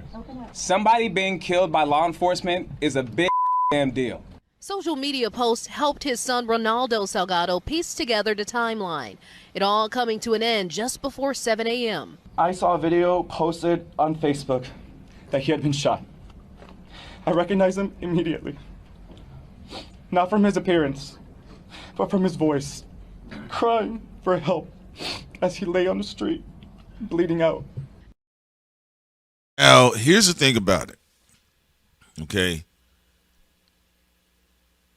Remember, you are tied to this sorority or fraternity, whatever term you want to use. You're tied to this group called nationality, this nationhood that we're in. If you get into the mindset outside of criminals that have been proven to have harmed other law-abiding citizens, when you get into the mindset just based on bigotry and bias, that you're comfortable with anybody in this country getting killed for nothing, just because you have a mental preference. I want you to understand about your personal preferences, because this is where this entitlement is coming in when it comes to human life. You have people that are walking around with preferences in their own head that nobody cares about. And they are trying to use their willpower to make their preference a reality in this world. So people laughed at George Floyd. So what? He might have been on drugs or he was recovering. Whatever the case is, the procedure of apprehension was suspicious. It's that simple. If we had got your sober ass up under that dirty knee, and you say your family like, hey, they never did drugs in their life, somebody with their own preference, with their own set of entitlements and bigotry could say you deserve to die. With that being the case, as you can see, and I'm going to let you do your thing, Sam, it bleeds over into all spaces. I was in Austin. I saw a situation where they killed a drunk, homeless white man, okay? I didn't say, now y'all see how it feels, or somebody talked to me about it. I didn't want to get on camera with anything, right? But they talked to me about it. I says, look, that's not right. It's not cool. And I think at that point in time, I can't remember what happened to the officer, but it's still a problem. And that's something that people have to try to get in line with when we're dealing not only with entertainment, propaganda, social engineering. Because again, if you're excusing what took place, like I said, with black people, of course it's going to spread everywhere. Well, it's the obsession with black people leave all children vulnerable. Yes, it That's does. the thing. Like even biases in people's head. When you're doing that, you're just simply acting like a crackhead. Why?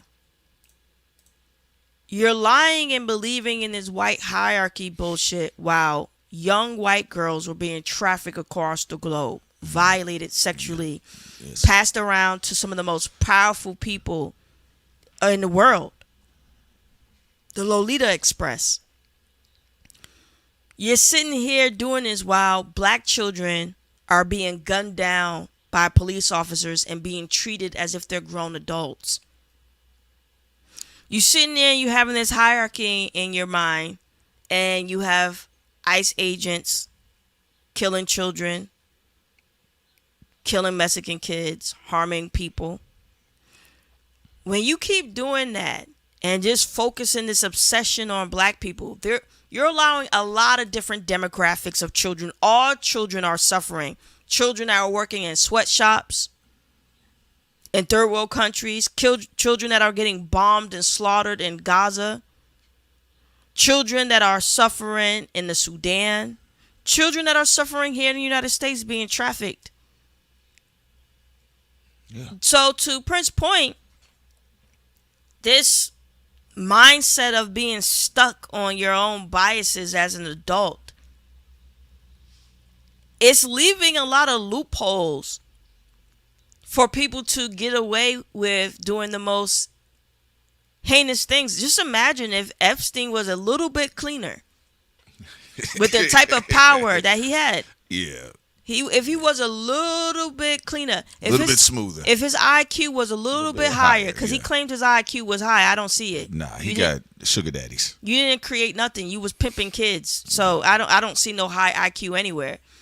But if he was a little bit smarter, he would have gotten away still with keeping that trafficking ring intact, along with Ghislaine Maxwell and everybody in Hollywood and the music and movie industry and politics that were involved in it, both the Democrats and the Republicans, that people now seem to have forgotten because they have some other things that have caught their attention. But this is exactly the bell curve. Think about it.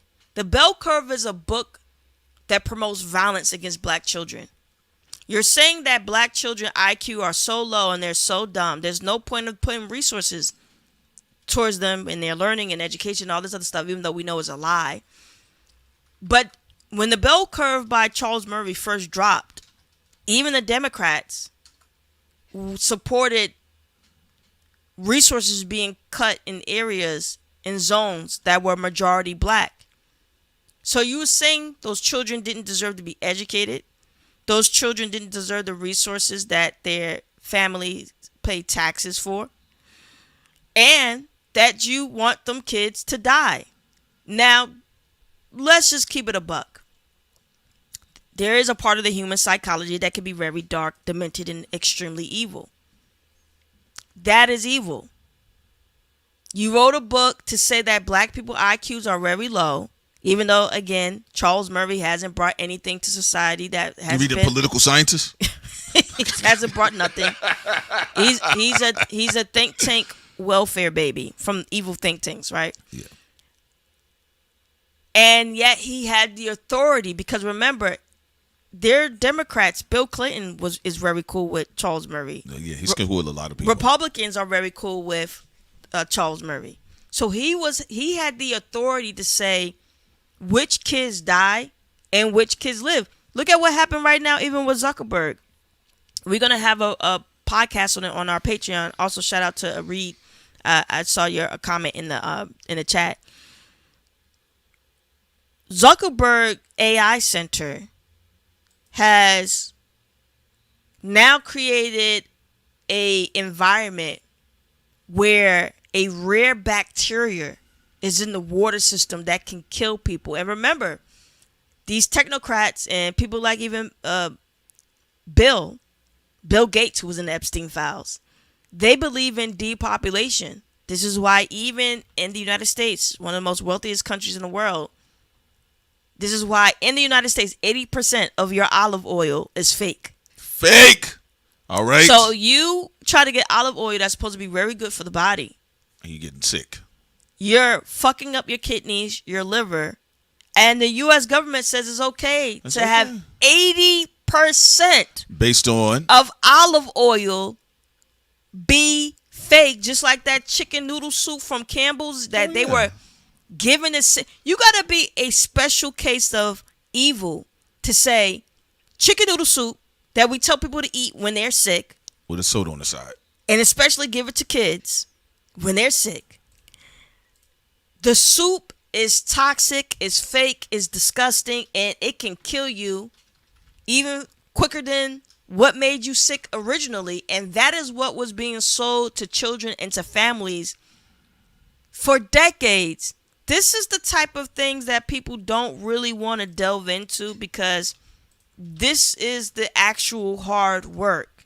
When you stop trying to be fake moralists based off of just individuals and high-fiving each other thinking that is going to actually do something, and you go look at the core of the issues, whether you're talking about big pharma, whether you talk about Congress, people in politics from the Republican side and the Democratic side who has betrayed the American people and constantly continue to betray the American people, including as the media mouthpieces like Jimmy Dore, like the Young Turks, who have constantly cherry-picked when to take action, when not to, and many of them who have been seduced by the dark side, you know, but they still, is a weird thing. They, in their avatar, they still think that they're fighting for justice, but every day they start to sell off another group of a demographic to betray and to bargain with. Like Prince said, look, many people did think black Americans were the only ones that were going to suffer with the Trump administration. Many of them, they really did. They truly believed it. They, you know, I mean, why would they not, right? Prince, the Republican Party hasn't been anti-immigrants forever. They have actually been, at times in history, very nice to a lot of them are immigrants. Yeah, like Ronald Reagan, a great relationship with the Cuban community. So they didn't have any type of thought process that, you know, they were going to get screwed over, but they didn't read too deeply. They didn't read the Heritage Foundation. No, they don't read. They can't read. They thought black people were just crying. Yeah, they thought that was just going to be it. Also, speaking of what we're talking about, because we're going to get into this conversation and we're going to transition to a couple other things, but I do want to touch on what Sin is talking about with Mark Zuckerberg.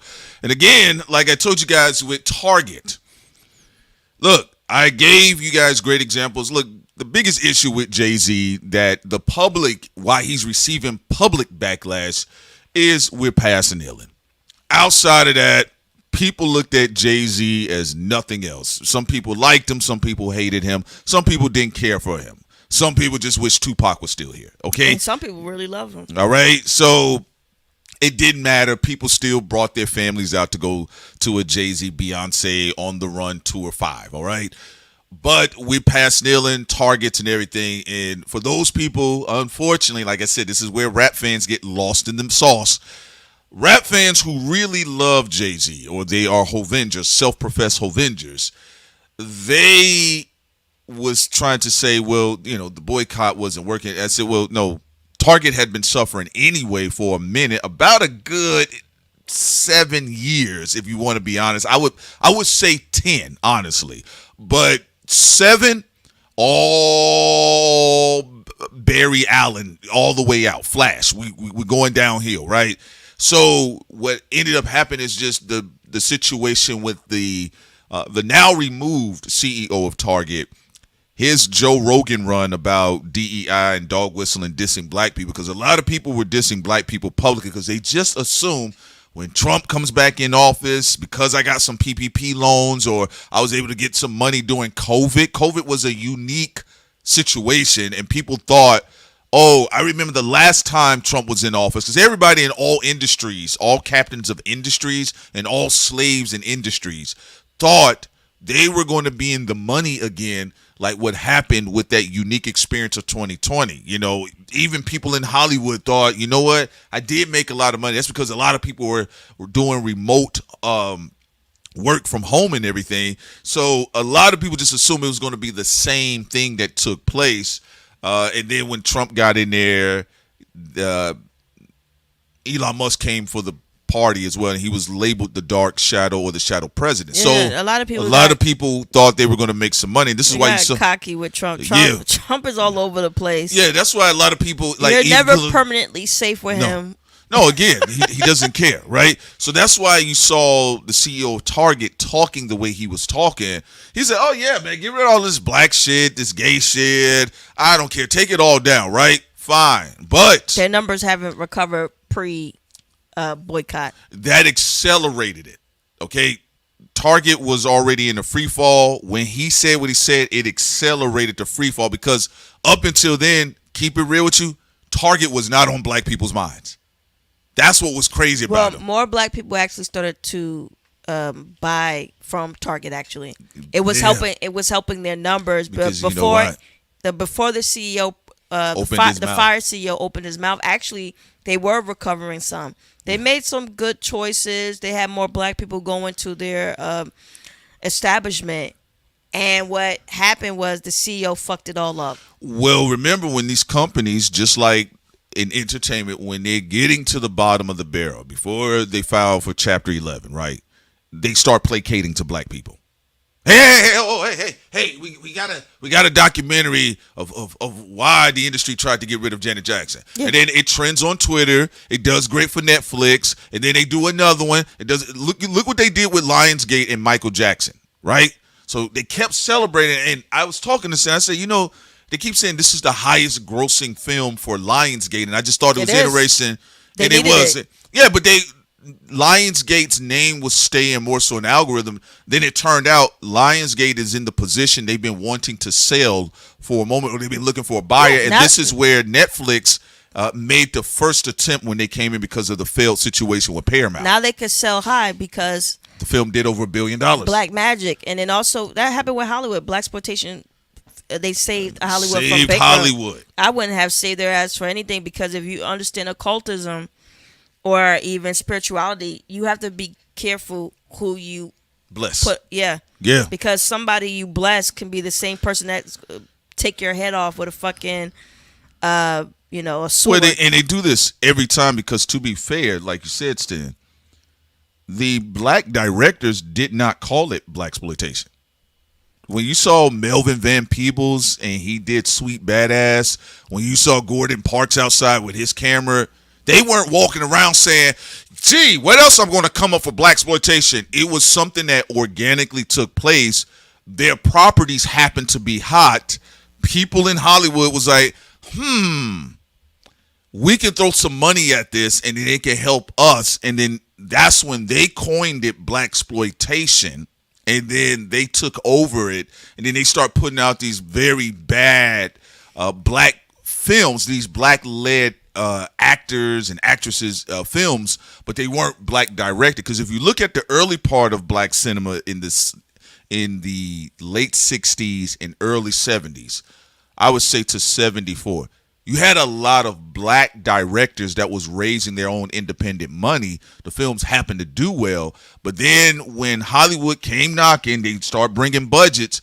All of a sudden, they started getting a bunch of random white folks that would direct and write and own these films, but they would go find black actors. And so they put more emphasis on the black Hollywood star so they can pimp them in the back. And then that raised the capital and saved Hollywood. And look, sometimes it's from people who look like you. You see a lot of black industry people who got kicked out of Hollywood, or they making less money in the industry. Budget cuts are completely gone. They're out here competing with black people in the independent scene. And that creates another interesting dynamic because they're trying to be pretending like we're down with the people and all that, while you're down with the blacks at the same time still doing the same type of moves that didn't help you in the industry, which I find to be extremely interesting. But going back to even what's taking place, pertaining to the FDA and big pharma and all this other stuff, you got to be careful because they're going to try to kill you through the food and water. And, I think too many people are not really focused on their own life and what they need to do pertaining to keeping themselves safe and also creating a community. I feel right now, even a lot of the online communities are just stuck on stupid. You know, the online communities, they're not even really focused on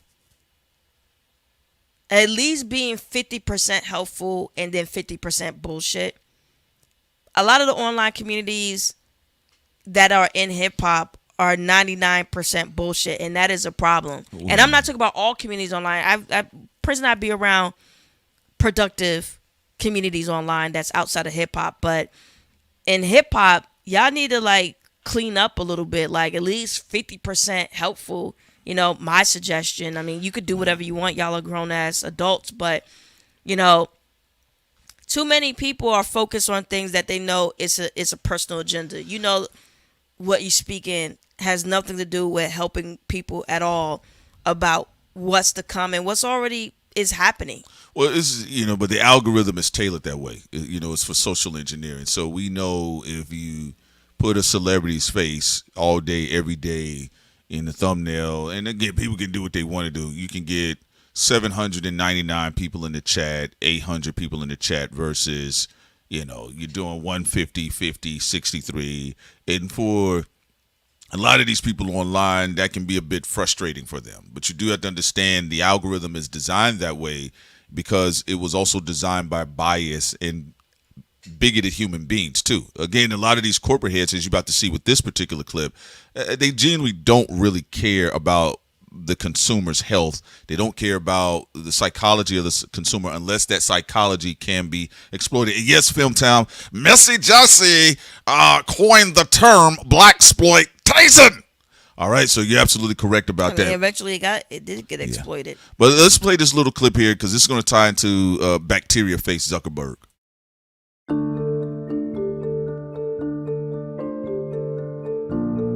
From our perspective, we're looking at healthy brands, avocado-based oils, healthy. If you look at our pantry, we have for poor people, right? We have that's for poor people. Who buys our? I don't buy cannabis products barely anymore. It's unhealthy. Now that I know what's in it. I wanted you guys to hear that clip because listen to what he said. Poor people, and again, I'm going to be real with you with some of these executives. Even if you listen, I've seen situations where they've told somebody that was making $75,000 a year, $100,000 a year, they call them poor. Okay. You got to remember these crazy payouts that they get. $35 million for nothing, $75 million severance pay. Again, this goes to what I was bringing up earlier with the political think tanks. They're not around the working class man and woman. They're not around them, and they despise them. Honestly, if you can look at even some of your favorite celebrities who happen to rub shoulders with some of these people, because these people will ask for them to perform at their children's bar mitzvah. They'll ask for them to perform at their children's quinceañera. They'll ask for them to perform at their son or daughter's christening. These things happen, and they get a chance to get in a room, and this is where we get that classist energy in space where they typically speak down to you all, and they despise you. Okay, they will placate and beg you for your dollars while despising you at the same time. So this goes into what Sin was bringing up concerning Bacteria Face, Mark Zuckerberg. Now let's go ahead and just read this real quick. All right, again, reported by Coin Bureau, Mark Zuckerberg's $800 million AI data center linked to deadly bacteria in the city water. Mark Zuckerberg's $800 million AI campus in Cheyenne, Wyoming, shouts out to you all, is under investigation after city officials traced deadly bacteria to a contractor working on the project. The bacterium can cause severe fatal infections and death in people with weakened immune systems. Now, this is very important. The food, the high fructose syrup and all that, and so many other things, your immune system is being destroyed so you can get sick easier. And it's by, what we talked about with olive oil, 80% of it being fake. that can fuck up your immune system. So now things that you usually would have been able to fight off easier can kill you. You forget even going to the actual hardcore deadly stuff that your ancestors survived. Like, your immune system now has been so degraded that you are easier to kill. And this is not some conspiracy. No, it's the truth. I mean, you already have people like Bill Gates said he believes in depopulation. Yeah, And the easiest way... And Melinda believed in divorce. The easiest way to kill someone, if you want mass body counts, you want massive body counts of bodies, and you can do it in a way that don't get you in trouble, you do it legally through food. Well, yeah. Also, what's funny about this photo here, it's not a data center. This is actually, I could tell by the looks, this is a spirulina farm. But there is something that has been going on for a minute, and I just want to break this down real quick because this, again, these people, listen, like, sometimes I think I say, are these people reptilians? I'm just being honest with you. Like, are we sure that they're not reptilians? They live, these people do have funny religions. And I mean that, like, unbiasedly. Like, there are some of these people, they do worship very, very, very bizarre teachings, okay? And they have very strange talking points or views on the rest of humanity. But yes, it's one of the reasons why you're seeing a high rate of millennials coming down with kidney, liver failure, men in their 20s, in their early 30s, erectile dysfunction, women, girls that libido, mental health issues. You have to think about it like, let me give you an example of the forms of pimping that they're doing. They have all these chemicals in these foods, right? If you take a Reese's cup, like the candy bar, like the candy, you take a Reese's cup and you go back 30 years or 25 years, ingredients are completely different. All right? BHT, THQ, all this other crazy shit, right? And some of these chemicals, believe it or not, they are out of the oil and gas industry. And they were able to be remarketed and branded as preservatives for frozen food and processed foods too, by the way. Yeah, so you getting leftover from deadly chemicals that destroy the body, that can destroy your organs, and to Prince's point, men and women in their 20s or 30s, look at even Mona Leo, what she was talking about, her health scare, or even what's happening with Rory right now, like multiple strokes in his 30s, it's like crazy stuff of people.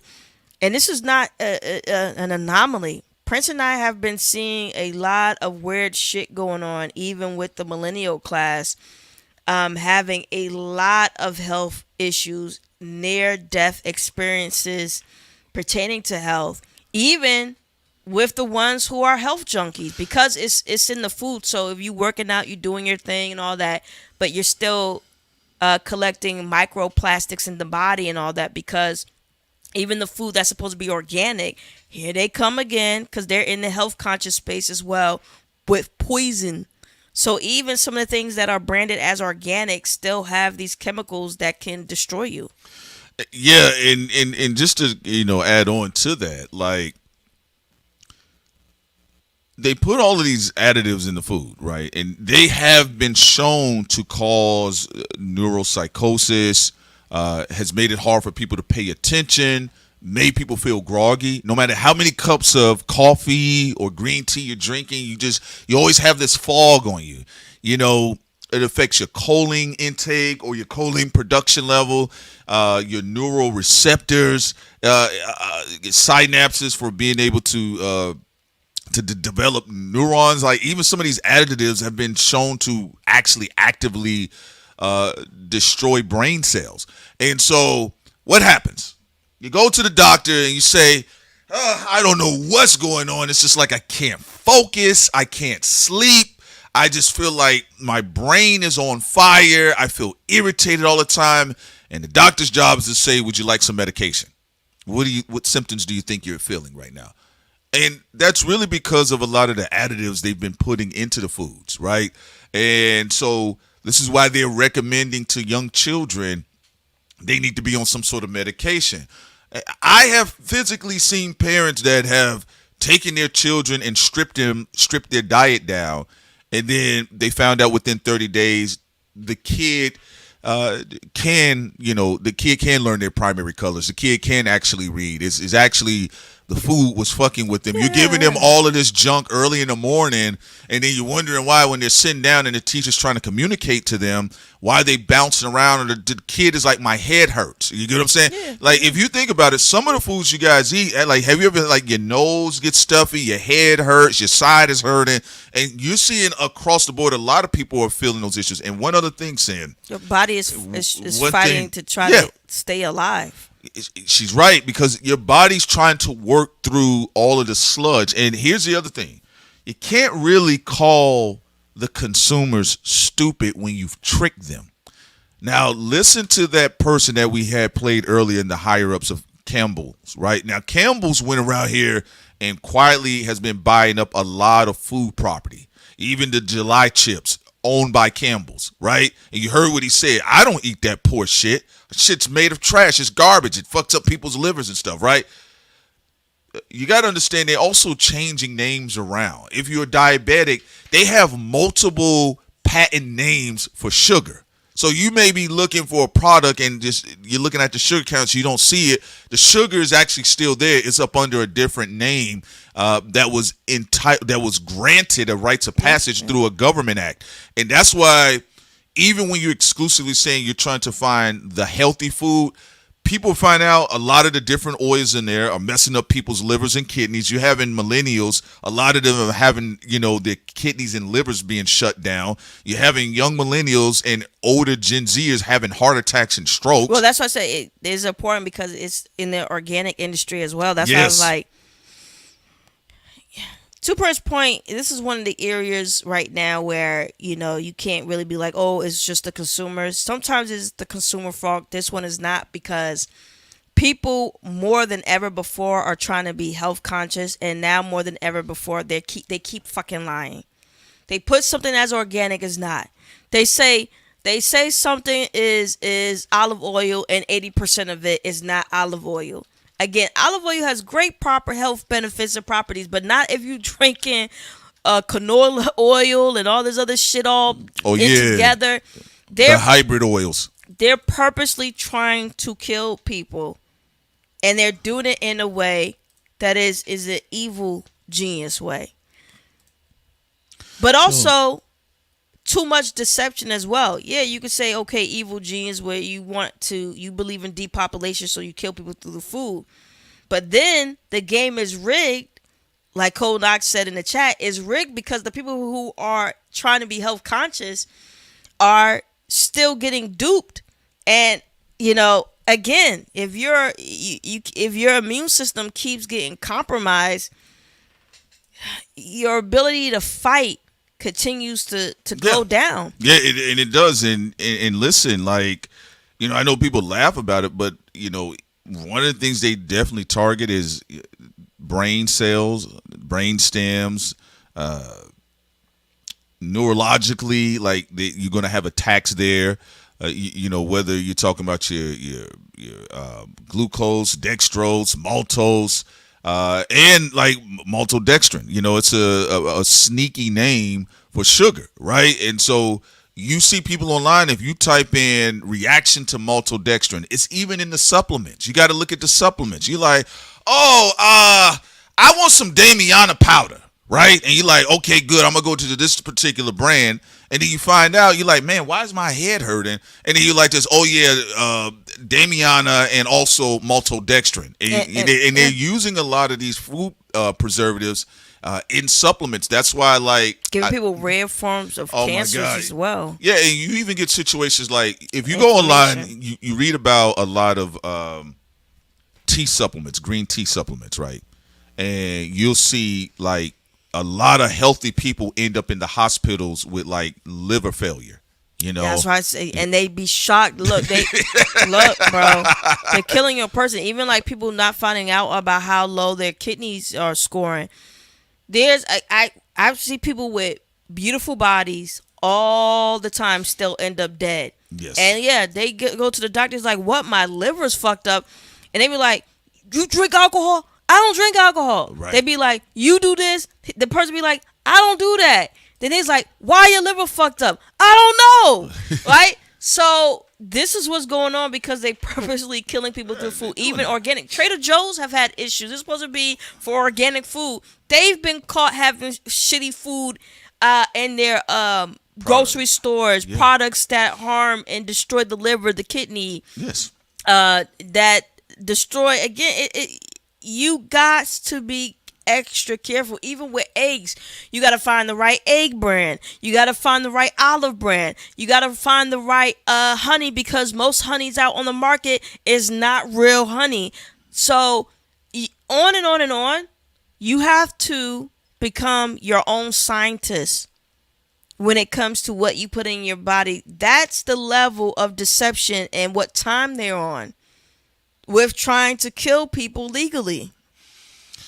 Yeah, so I mean, not to really try to overwhelm you guys, but what we are saying in general, like, you guys are not, you're not crazy, okay? You're not crazy. They say I'm crazy. Well, here's the thing about it too. I'm gonna put this on the screen so y'all can see. Look at this here, because this is why we say it's the propaganda's everywhere. But like, let's go ahead here. Remember, this is the same guy that was celebrated, Campbell's Mark Klaus, on keeping a 150-year-old brand relevant. Now, this is the guy's voice you heard that was going off about poor people. Okay? God damn it, I ain't gonna eat that shit. I mean, I wouldn't even feed that to my pet pig. But, I mean, look how... A bald-headed demon. All right? So who kills? He a child killer. Yeah. How many kids that it's disgusting. Mm-hmm. Kids who had the flu, kids who had ailments, disease, family making them some Campbell soup. Man, this guy is a bum. Yeah. So let me see something here. Let me put this on the screen. Let me make sure I put this out here for y'all so y'all can see one more time. Make sure I get the correct person. Let me see. Hold on. Okay, yeah, my bad. Let me stand corrected. It wasn't him. It was Bali. Yeah, it was this guy. This is the guy. Yeah, because I was like, no, I don't think it's that guy. That was the CEO, so forgive me on that one. It's actually this guy here. Okay, but look how disgusting and dirty he looks. Okay? This is the guy that went off about poor people. I don't eat that shit. It looks trashy. Campbell Soup exec. There you go. Let's go ahead here. Because what happened with him, someone he fired wore a wire and got his ass. Okay? That's what happened. So Campbell, hold on. Let's get this out of here, man. Ooh, they cutting up. Not on top of the story, shouty. Like, come on. But I guess New York Post need their money too. All right, Campbell Soup exec. New York Post they be whoring it out. Yeah, it's like New York, it's on the side of the screen. It's right on top of the article. Like New York Post have been hustling. They be everywhere now, like the Daily Mail. They definitely trying to get that money. All right, so look, Campbell Soup exec belittled poor customers, spewed racist hate in secret recording, and this was the guy that exposed him. All right, Robert Garza, a former cybersecurity analyst from Monroe, Michigan, all right, has filed a suit against the Campbell Soup exec, and this is the guy against Campbell Soup, and this is the guy here. Look how nasty he looks. He look like a crumbled up, dirty sock in the face. He do look like that pig character from Captain Planet. What's his name? Hoggish Greedley. That's Hoggish Greedley. No, you are right about that. So that's how they feel about the working class man and woman. And again, that's just how it goes down. So you heard how he talked about people in general, okay? And these are the things that we were talking about early on. You know, the suits and ties really are the ones that mess everything up. And since Sam brought that character up, Hoggish Greedley, I'm going to put him on the screen if you guys don't know who we're talking about. I just can't wait to have Bill Gates' artificial meat. Yeah. Ugh. Yeah, this is him. Hoggish Greedley. He looked just like him, too. Look at that. Ooh, didn't he? Look at that. Hoggish Greedley. Yeah. All right, that's your average American executive. Cause I'm proud to be an American. At least I know I'm free. I can kill people legally and nothing happens to me. And I'm proud to stand up next to you. So, anyway, ladies and gents, in happier news here, we're going to be transition to the music now. Transition music. All right. Kendrick Lamar and J.I.D. How to Pray will drop August 28th. All right. And he has an album, right? DJ.I.D. He has an album, and I think, let me see who all is going to be on this album. I think Vince, Childish Gambino, right, are some of the people that were named to be on it. And it's also, Jay-Z, see, DJing isn't dead. You see that? Yo, what you trying to say? I'm just saying, Hov, GQ magazine, we was talking about DJing is outdated. It's not. You saw Birthday Blizzard with J. Cole and DJ Clue. You see what's happening right now. You got DJs and producers still, making posse cuts. And definitely going to be listening to it. We're going to have a listening party. We're going to try to fix our crowdcast. That's why some of the listening parties have been postponed. But I'm excited to see what he got. Excited to see everybody that's on the project. Most of the names I know and like their music.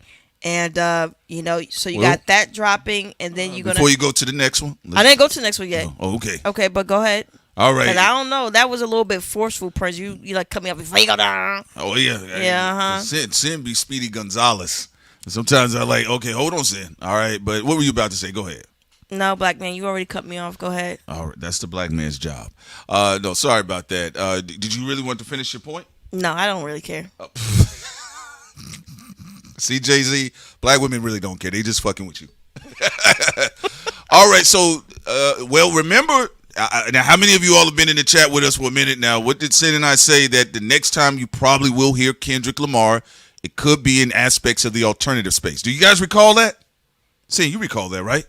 Yeah, that's one of one of the things we thought that one of the areas we thought he was going. Possibly. DJ.I.D. announces new album Black Boy Alternative featuring Kendrick Lamar, Childish Gambino, and Vince Staples. Well, one thing we do know, Childish Gambino and Vince Staples, more so Vince Staples as of recently, has been in more so aggressively in the alternative space. Childish Gambino, for the bulk of his career, has been seen as a quote-unquote black boy alternative. So as you guys said, as we told you, we said the next time you hear Kendrick, it's going to be in aspects of the alternative space. Now, will his next complete album be something of that nature? That yet remains to be seen or heard. Yeah, we don't know if his solo album is going to be the alternative hip hop sound. Night Night said he feels he's gonna do like a boom back, throwback New York style, and he may do that or a fusion of both. But because Night Night said about the boom bap, but I told you guys, I said he's gonna pop up in the alternative space, and so as you guys can see, we don't lie to you all, but we're gonna be interested in seeing how this sounds. DJ.I.D. I do believe he's an understated producer, so he's been tied to a lot of really dope tracks. Within hip-hop, I do believe they're stating that more than likely the first single could have to do with Childish Gambino himself, or more than likely Vince Staples. I think they're probably going to go with Gambino, then Kendrick, and then Staples. What do you think, Sin? No, I think that's a strong possibility. Again, it's a very strong lineup. We've seen these people play with that alternative sound before. Childish Gambino, Vince Staples, the rock alternative sound that he came out with recently with his album. And Crybaby, right? Yeah, with Crybaby. And then you also have Kendrick Lamar, collaborations with Playboi Carti on his album, Playboi Carti's album, Iron Music. So wouldn't be surprised at all, and it does seem like this is a good mix of people that's going to be working on this project with him, and I'm glad to see a lot of DJs, coming outside. They've been coming outside for the past couple with the of straight years. shots. The DJs, she's right. No. It's no shade. DJ Chocolate. Jay-Z's 65 years old. Stop shading me. It's out. What did they say? I'm out of touch. Niggas is hating me. She stays shading me. No, all love. But there is no love. Where's the love? Ain't no love in the heart of the city. Ain't no love in this part of town. Okay. Bobby Blue Bland. So he. Go ahead, Sid. So they're back together. They worked on other projects before. Like he's worked on, Mr. Morale and the Big Steppers. He's worked on Damn tracks. Right. With Kendrick Lamar. Whether you talk about Loyalty. Loyalty. Lust. So they have great chemistry. Kendrick usually recycles a lot of the people he have good chemistry with, whether it's Soundwave, whether it's Kamashi Washington, Thundercat. So he's really consistent in that. Thunder, ho! All right, yeah. So he's done Worst Behavior with Drake. I Don't Fuck With You with E40 and Big Sean and Cadillactica with Big Crit. See, he has a great resume. Ooh, man. He has a great resume. J.I.D, he got a fire-ass resume so far, y'all. Let me look at it. Hold on, y'all. Let me see what else he got. He did Trainwreck. All right. Drug Dealer Anonymous. That is a fire production track. That production is what really steals the show with Pusha T and Jay-Z. They did their thing. Jay-Z rapping about koi fish.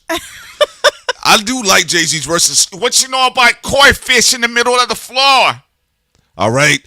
So Hell of a Night with Schoolboy Q. He got a pretty dope resume here, to be honest with you. So I'll definitely check we'll do a listening party for it. Gotta get that Crowdcast fix. They gotta get it Unless fixed. you want to do it on YouTube. I don't like doing listening parties on YouTube. I hate it. They start crying. And the copyrights and stuff. I'm like, no. Let's slow it down. Okay, so let's go ahead and also Schoolboy Q. It's supposed to be dropping a new album too. Called Thank Q. All right, so that's what it's called. I think Schoolboy Q, I think, to my honest opinion, I do believe if you're talking about the old TDE alumni, I think I would put him at number 3 as the strongest artist. That's SZA, Kendrick, and Schoolboy Q. I think Schoolboy Q has a pretty strong. His last album was pretty good, the Blue Lips joint. So, I liked his. He dabbled into the alternative sound a little bit too. Yeah, with certain tracks on that album. That Yearn 101, that shit was fire. Dun, dun, dun, and then his collaboration also with Rico Nasty, which I really like her energy. Oh yeah. Shout out to Robbie PG. He was talking about that PG County. PG County. Y'all showing PG County some love? I know y'all show B-More some love, but what about PG County? Damn. I'm not Jim Jones' nephew. I think you're lying, Robbie. And I'm glad things are calming down. I think people are going back to enjoying the music. I know. We've been see waiting. What happens when you open up Pandora's box. Ooh, y'all can keep it. And you see, you try to whack one artist, then you're gonna have to start whacking the people you like. Shoot everybody. That's why everybody's starting to shut up now. Yeah. So the next joint is supposed to be called Thank Q. He says here, new chapter, wrapping up this 12-song album called Thank Q. Been working on this for a minute. He says, yes, I'm coming back. Well, he actually has a pretty lit discography, my personal opinion, He has a strong discography. Very strong discography. So I'm all for it, and all the haters can fall for it. All right. And J. Cole. Yes. J. Cole out here teaching the art of literacy. The Falloff magazine, I think, is a brilliant idea. Even the booth he has out there in North Carolina, where people can, buy. I feel that J. Cole's album run was underrated. Yes, it was. And I do think that a lot of hip hop media did a disservice by they did a terrible job not balancing talking about the music with the behind the scenes stuff. I know some of his interviews were dumb. But you know, you literally have people who are out here who have rape allegations, or they hang out with people who are traffickers. And the fact that hip hop media just couldn't balance it, because we've made jokes about J. Cole and we still balanced it with the music. Yeah, the album was really good. The Falloff was a really good album. It's a very good album. He did Birthday Blizzard, which was fire. Man. Birthday Blizzard with DJ Rigor Clue. Mortis dragging the carcass across the carpet. His little Honda Civic Drive with his fans, with his core fan base, you know, going out there. The Dreamers. You know, I just thought that it was a missed opportunity by hip hop media to show maturity. And I'm talking about imbalance. You know, if we can, you know, talk about everybody else's music while balancing it with the, you know, whatever personal critiques you have for the person is fine. Yeah. But I think is a good body of work, and I have to give people credit when they put in a lot of effort. Like, I'm not gonna sit here and just be one dimensional and crap on somebody 24/7 when you could tell he put a lot of work into this, even having interviews and conversations with Lauryn Hill, Glorilla, J.I.D, Larry June, who's a dope ass artist, by the way, as well. Hey man, come on now. Yeah, that's what I'm talking about, man. Larry June is car riding music. I love it. And I would say that if you take the interviews out, I would give his run, I would give it a 10. The interviews dropped it to an 8.5 for me, but I do also give J. Cole credit for going on hip hop platforms. Something a lot of beggars cry about. Why don't people go on hip hop platforms? And then people go on hip hop platforms and then all they do is cry some more. But I think the magazine cover is beautiful. It's fine. And especially from an artist who's not my personal top. You know, I find Wale discography musically to be superior. I find Big Crit discography to be superior. That's more my cup of tea. No Kid Cudi. But, you know, Kid Cudi's fire too. But J. Cole was never asked to me, though. He just was never one of my tops. And I just think that he's always put in effort. And I think everything pertaining to the Falloff run was really beautiful, with the exception of the interviews. Yeah, actually, Cole Knox says Sin keeps it fair. You know, she does, and it was definitely her encouragement to cover this for the Falloff. And I will say this, like, at first, you know, I'm gonna be honest with you, I did not want to, not anything against J. Cole per se, but I was just like, I was telling Sam, I said, look, every time we put J. Cole in the thumbnail, like, people start fighting, and I was getting post-battle fatigue. So it's not nothing directly against J. Cole. I don't know the guy, you know. But I will say the Falloff publication is something I would be interested in, at the very least, of like purchasing. I would buy something like this because I do think, you know, memorabilia is also a part of hip hop as well. And I do think it's largely been underserved. I do think that rap music, hip hop culture is like the strongest pusher of the vinyl culture, or the return of hard media culture as well. Between now with the gamers, what they're going through right now with PlayStation and MF doing some Precious. Yeah. So I do like when artists, you know, put their iconography everywhere on merchandise, not cheap merchandise. You know, I don't like that. You know, don't give me no cheap shit. I don't care. You know, shouts out to the Master P Chips, but I would like something a little more. You know, because even if No Limit did a 244-page booklet like this, I think all of these artists need to do this. We did see Drake do it with Iceman, and I saw a lot of the OVO Aubrey Angels. They were very happy. They were hugging the magazine on their chest.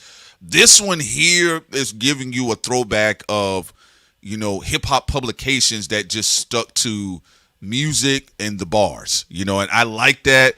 And this right here is really the definition of why J. Cole is the most successful backpack artist. He keeps it hip hop. He keeps it hip hop. At the end of the day, whether people was riding with him or not, I do think overall this is a really, really nice you know, add on to the whole Falloff rollout. Now, this is rolling out for the Falloff tour. And again, like Sid and I told you guys, you know, I think is the Falloff is probably his best body of work.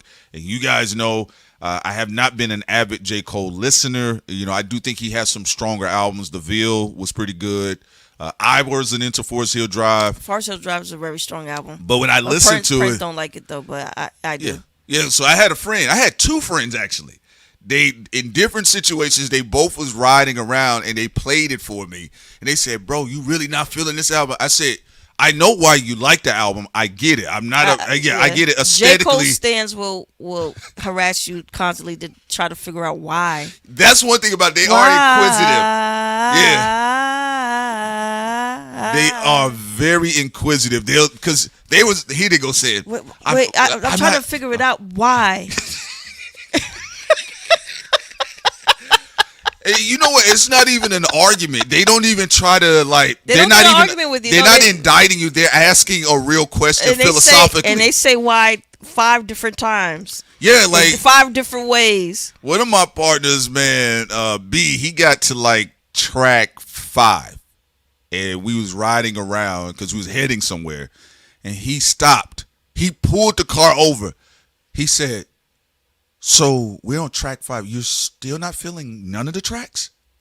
I said, "No, the beats are good. He's flowing nice, but I'm okay." He said he went like this, y'all.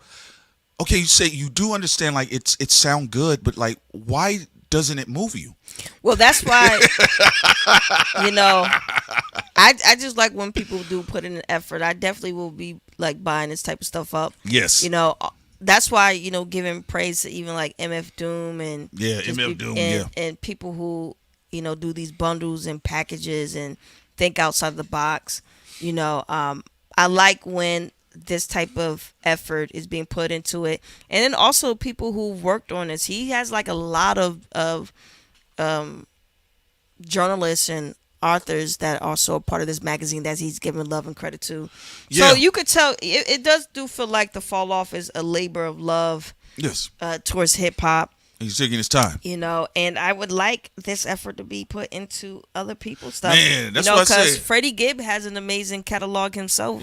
Great, strong discography. Yeah. I mean, that's what I said. Y'all didn't get no GNX action figures. Kendrick got to make a run with it, and Drake and Wale. Actually, I think a lot of them, because I'm seeing MF Doom, we love MF Doom's body of work, right?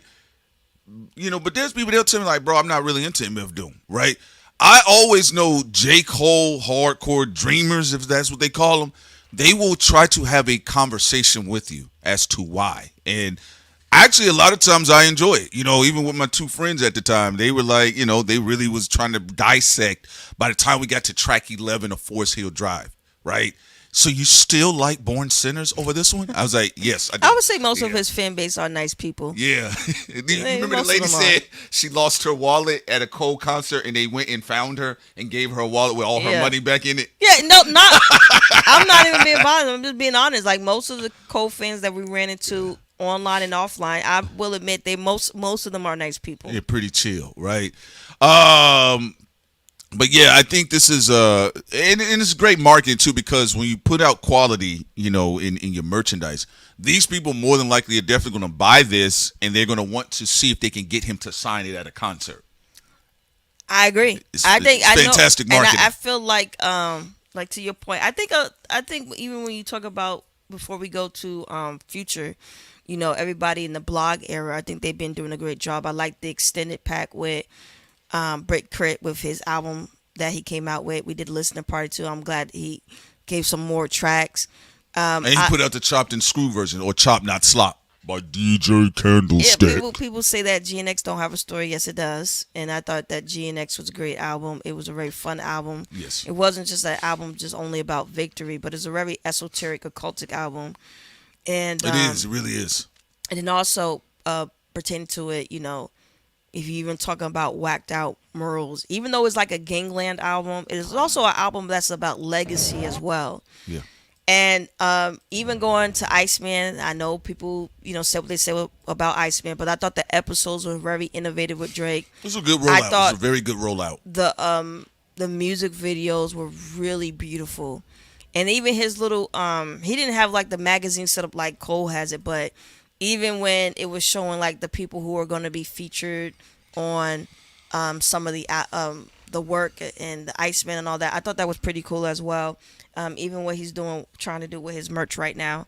But going back to Cole is a good look. And we'll see. And also, yeah, Ariel, GNX is out of Kendrick's catalog is not my top 3. You know, that would be for me would be To Pimp a Butterfly. Yeah.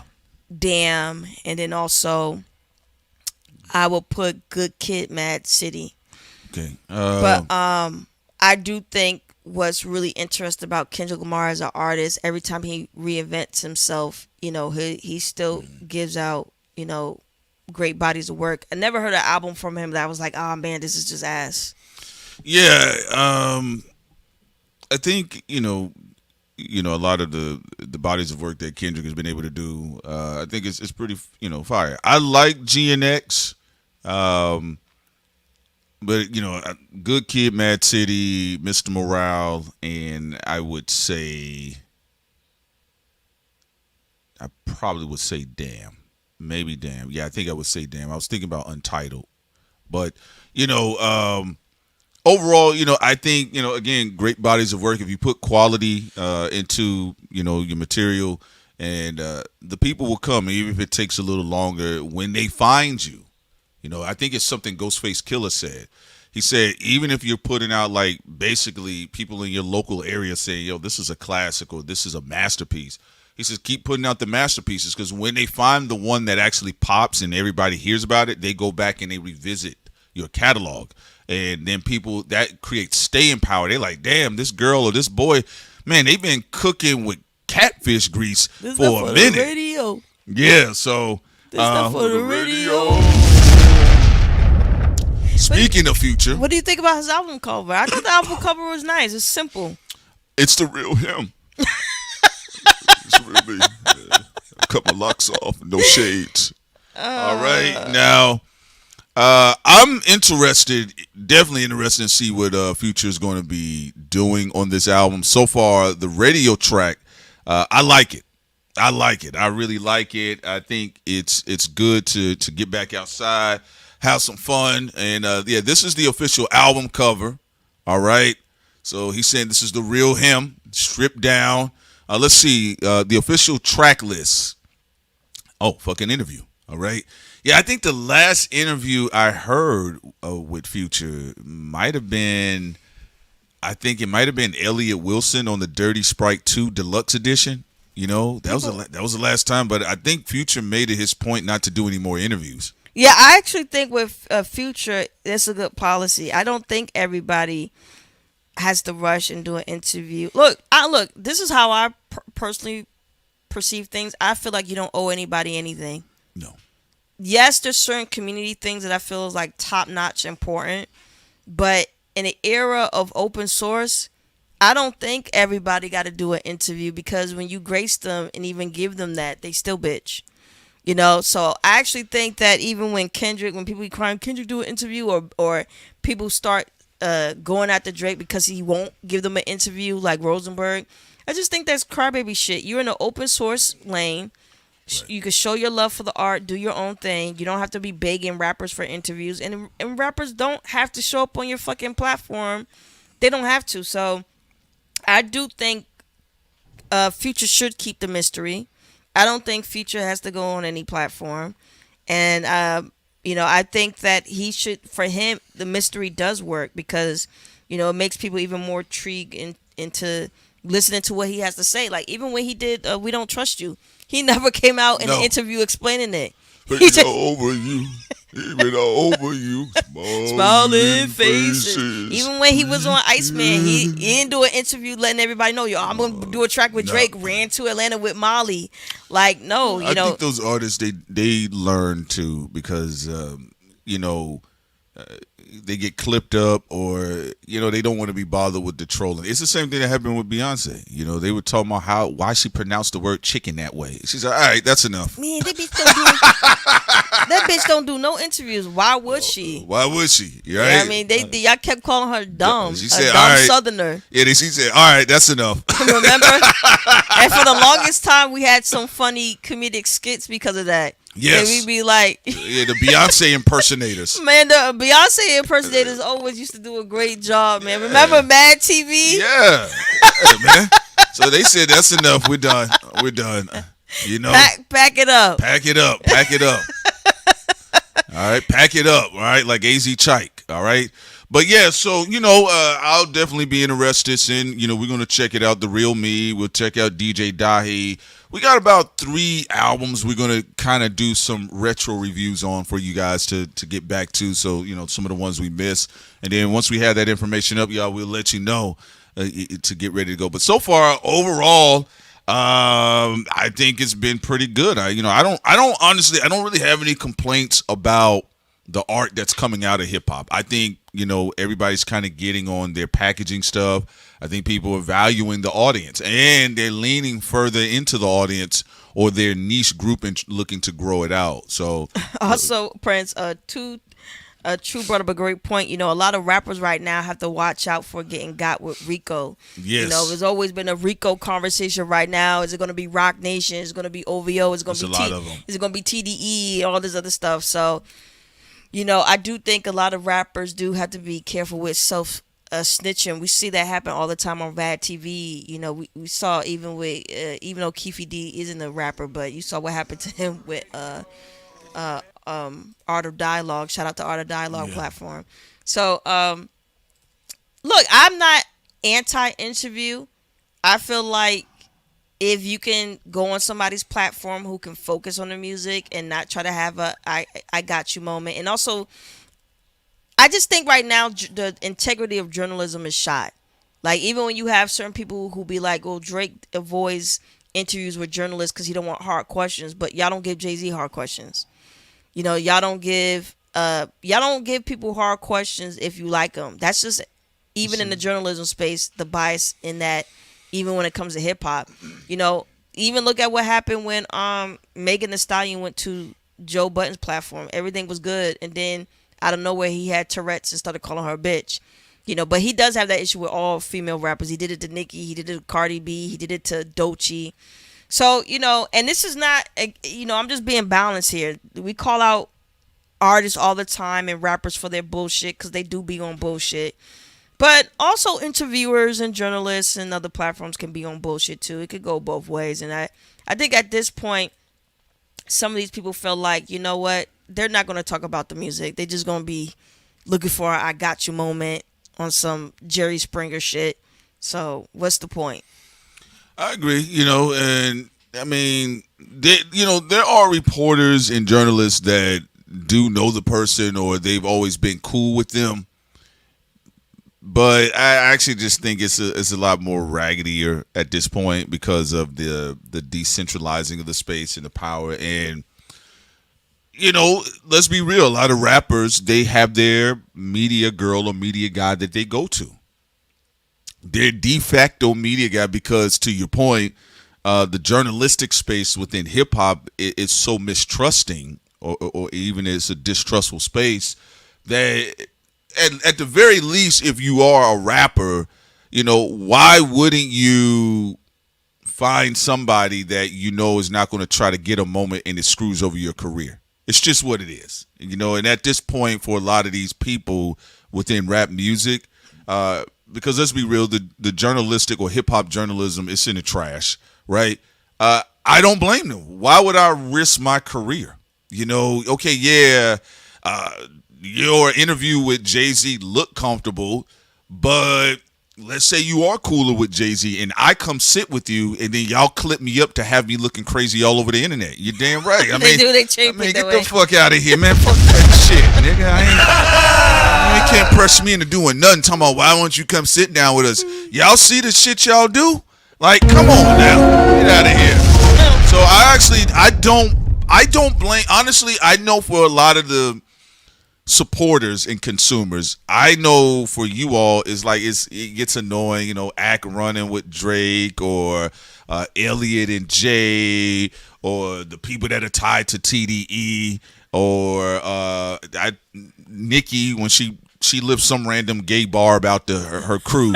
You know, random white Christian male. Yeah, out like of nowhere. Yeah, whatever the case is, I get it, but like, look at it from an economic standpoint. Like, why would you risk that level of brand damage on social media when you fall on social media, you fall hard if you a big name, and it'll get clipped for years. Yeah, like they still clipping shit from 2024 right now. And Jay-Z goofy butt, same thing. Pat Dillon. We still haven't forgot that, although he deserved to get cooked for that because it was a boycott. But there's a couple of things. If you're not gonna be honest as an artist, and we know y'all, a lot of y'all have mafia gang ties, and then if the journalist or the interviewer is not gonna be consistent with how they deal with everyone, both sides are biased. The artist is biased, the interviewer is biased. Okay, we got it. Now let's all move on. Also, shout out to Dwan B in the chat. What's up? Dwan B is in the chat. Shouts out to him. All right. But yeah, I mean, I get what people are saying about journalistic integrity, but like, come on, player pimps, is there really integrity out there? Like, shit, I'd avoid y'all black asses too. Nigga not gonna have me trending up there, and it was like, then Nike call you, oh, we got to kill the deal. Because you was trending because somebody who works for another rapper, they in their media cohorts are fucking you up online. It's a real dirty game. Also, speaking of dirty plays, GOP lawmakers, seeing you brought this up, GOP lawmakers warned the WNBA the DOJ could get involved if the league fails to address incidents involving Caitlin Clark. This girl's a walking Karen on the court. Bubble girl. You always made me laugh when you call her Bubble Girl. I don't even want to talk about her. All right. I just wanted to put that out there for y'all. So, of course, there's a montage of clips out there that shows how dirty. I told y'all Caitlin Clark is a very dirty player. A very dirty player. And, again, this is all about control. And also, remember, she's a brand. And if her team isn't doing good, you know, we can't sell them jerseys and shoes, right? Paige is everything they trying to build Caitlyn to be. And remember, Paige had got a little bit higher voting from fans than Caitlyn, you know. And I respect Paige the fact, like, even, you know, watching her years in college and when she had what everyone thought to be a career-ending injury, I just like people with perseverance, you know, the fact that and I think Juju is going to do the same thing, you know, hoping and praying for her to, you know, have a swift recovery. I think, you know, Paige shows a lot of perseverance even when she ran it back again before being drafted into the WNBA. I just like that, you know, she doesn't cry. She just go out there and do her thing.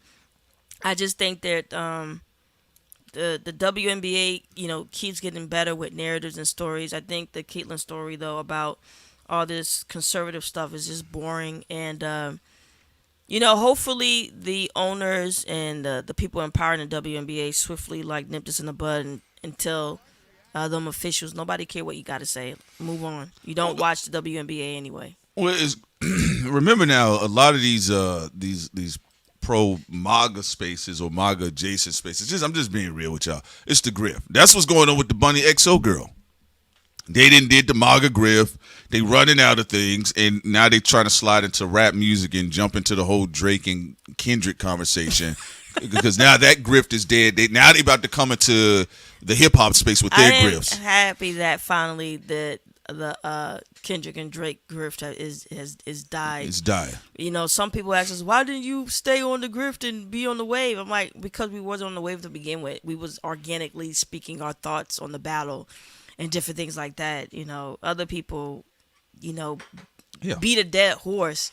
Yeah, that's you know, so much so that even people who are trying to like do their thing, like there have been exclusive channels on one person before, no big deal. There's people who exclusively do MF Doom, exclusively do Wu-Tang, Tupac, Biggie. Yeah. But, you know, I think people are going to get back to that even with Drake and with Kendrick and Cole, like hip-hop channels that just want to focus on it, which is perfectly fine. It's just that too many people, through hypocrisy, just, like, been beating a fucking dead horse, like, so people got tired of it. Yeah, so the grift, they're trying to hold on to the MAGA WNBA grift, you know, but look, this is what they're talking about. Look, Caitlyn, I told y'all, dirty player. I've seen enough highlights. Look at this here. Look. Look at this here. Watch. Denise Rodman. Come on, Denise Rodman. Look at this. Look, boom. Look at that. This is who needs protection. She just headbutted someone. Look at her.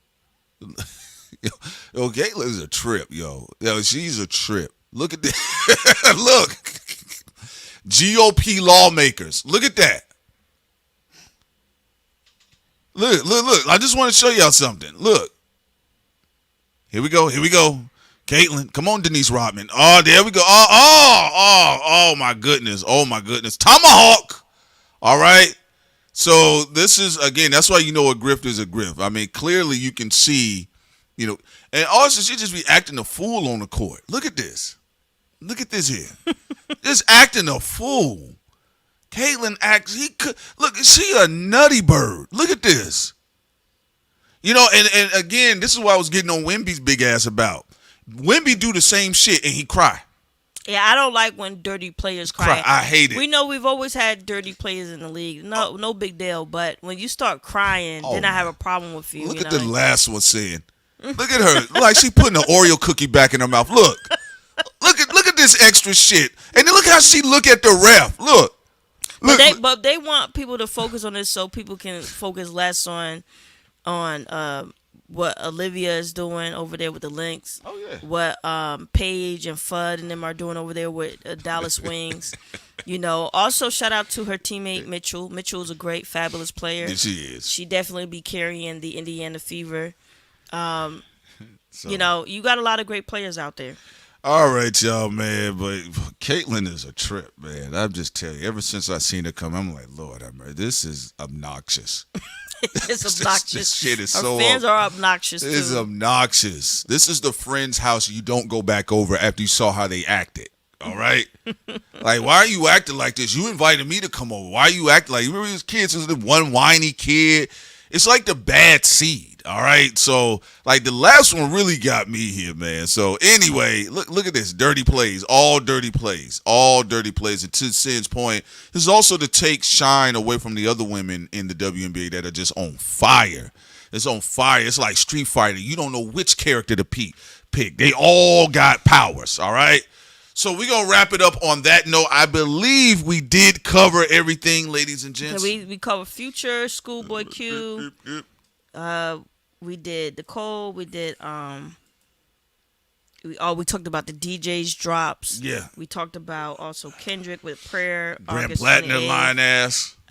We talked about a Grand Wizard Platner. Yeah, Grand Wizard Platner. Yeah. All right. And we're talking about trying to keep hypocrisy as a minimum, even with this platform.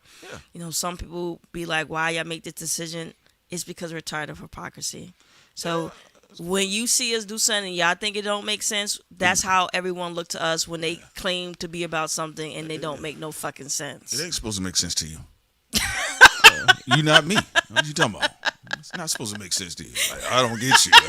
Of course you know. I get it. That's why I did Sometimes it. you got to do a little thought experiment so people can comprehend. Like you know. Yeah, I did it. That's why it makes sense. Okay? I don't understand what y'all doing. Of course you don't. Okay? All right. Having fun with you all wonderful people. Give yourselves a round of applause too, by the way. All right? We got some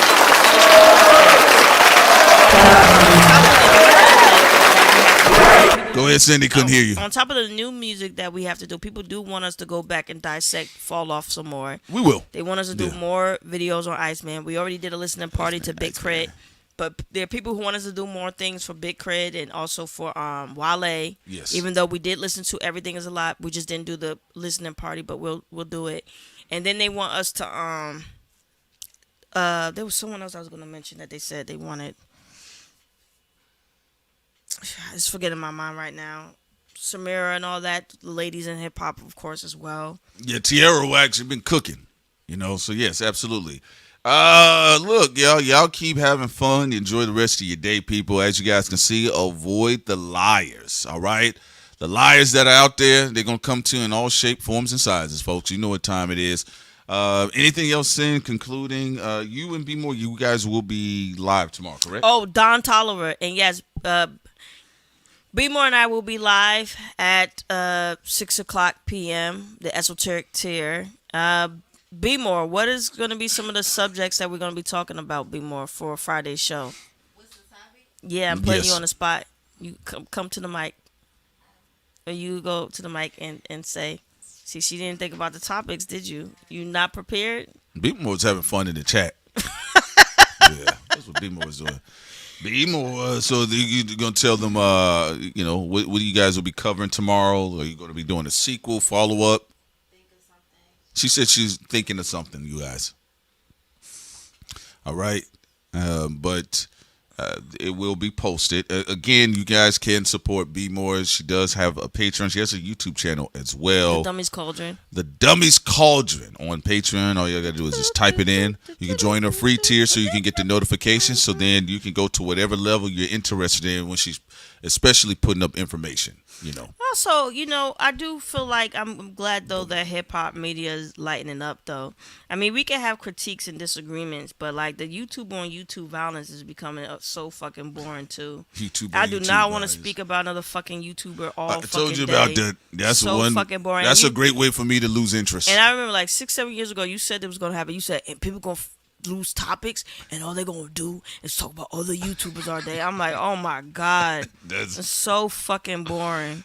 I do not want to keep another man or woman's name lips in my mouth on YouTube. Like, golly, like people be crashing into each other 24/7. Yeah, I mean, I'm just being real with you, and it is what it is. It's kind of like, if you ever be on the job, it's like coworker dynamics. Like when people have nothing to do on the job, like they just start talking about other coworkers, and you like, then your name come up. You might be at the soda machine, someone come up to you, hey, yo, Rick.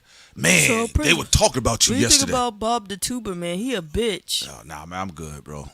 I just, he said that green apples are better than red apples? Fucking motherfucker, stupid ass bitch. Oh, man, respectfully, man, I only got 15-minute break here. I'm just saying, Bob the Tuber. And I'm going to just let my audience know. I want y'all to understand that Bob the Tuber, he a bitch. He don't have no consistency. He said green apples are better than red apples. Yeah. I don't fuck with him. Yeah. What's B More's YouTube name? The Dummies Cauldron. The Dummies Cauldron. The Dummies Cauldron. Shouts out to it, y'all. What's up? Also, I like your name, by the way. High Power. High Power. All right. Produced by J. Cole. D Blaze said, "Are you doing any readings, B More?" She said yes. That D Blaze is into getting beat. Oh, come on, Sam. Transition elsewhere. All right. I'm just kidding. I'm messing with you, D Blaze. D Blaze is like, what?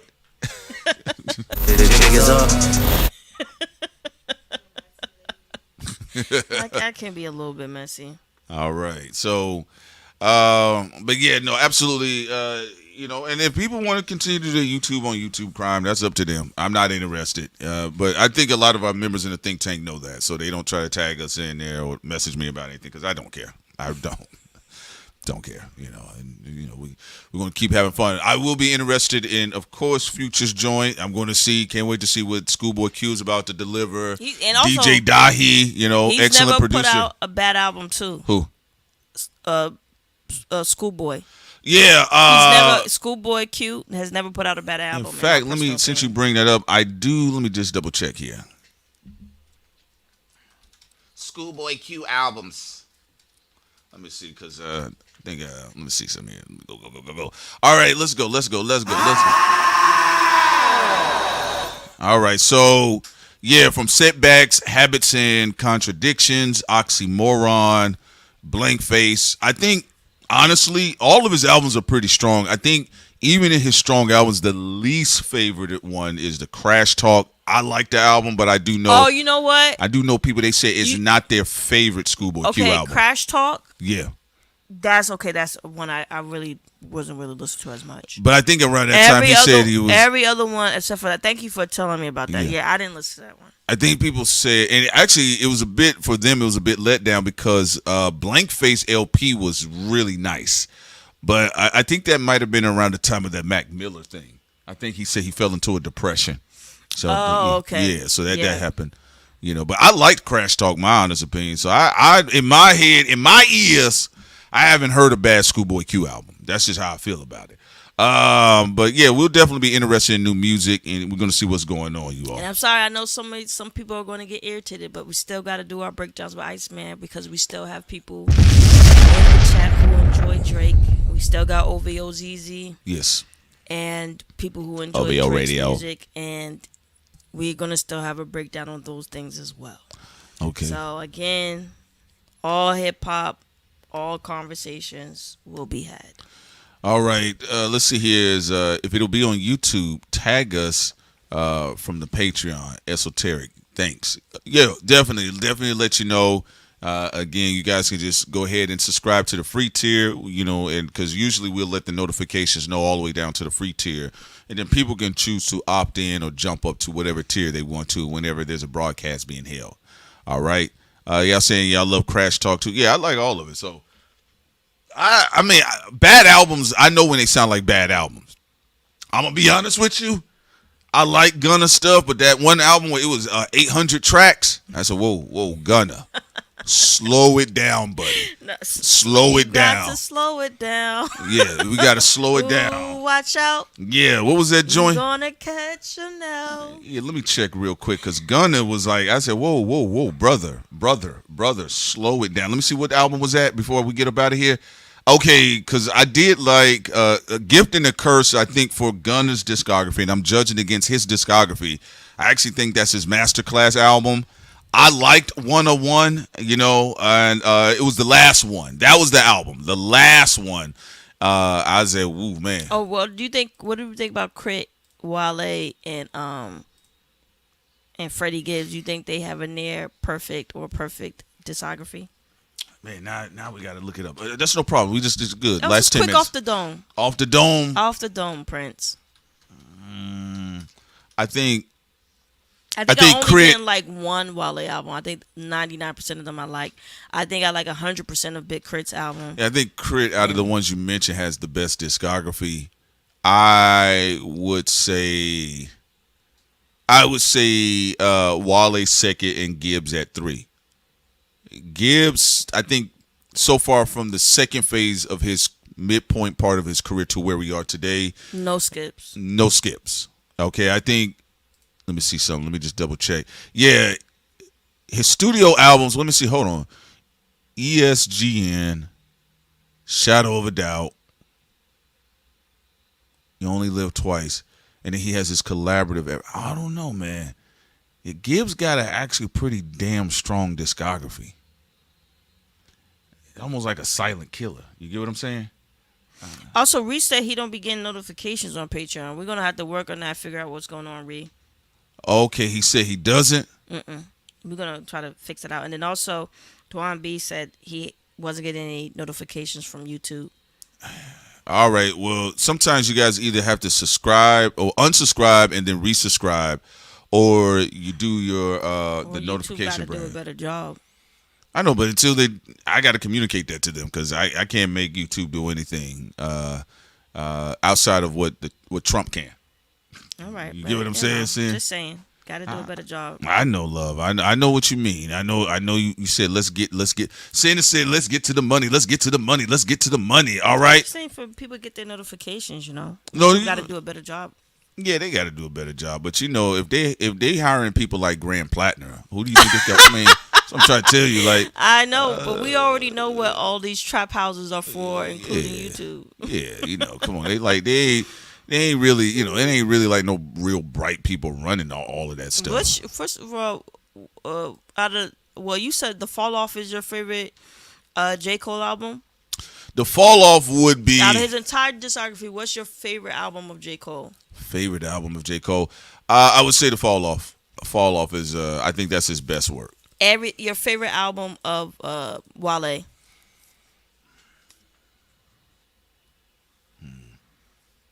I really like the Ambition album.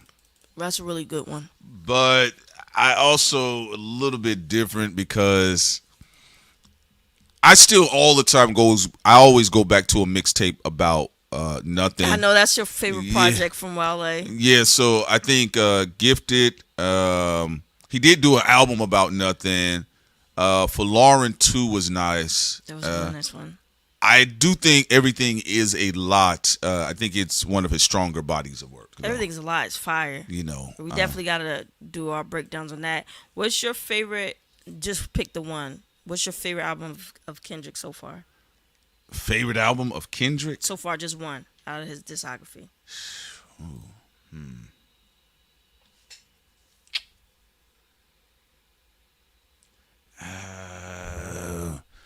I really love To Pimp a Butterfly. You gonna park it there? I would still put To Pimp a Butterfly number 2. It's just going to be Good Kid, Mad City for me. All right, your favorite of Kid Cudi, your favorite album for Kid Cudi? Man on the Moon. It's It's either going to be Man on the Moon. Listen to most of his stuff, but I know. Yeah, Man on the Moon or In the Cut. So it's kind of they're very close, but I'm gonna lean to Man on the Moon. Your favorite album from Drake in his discography?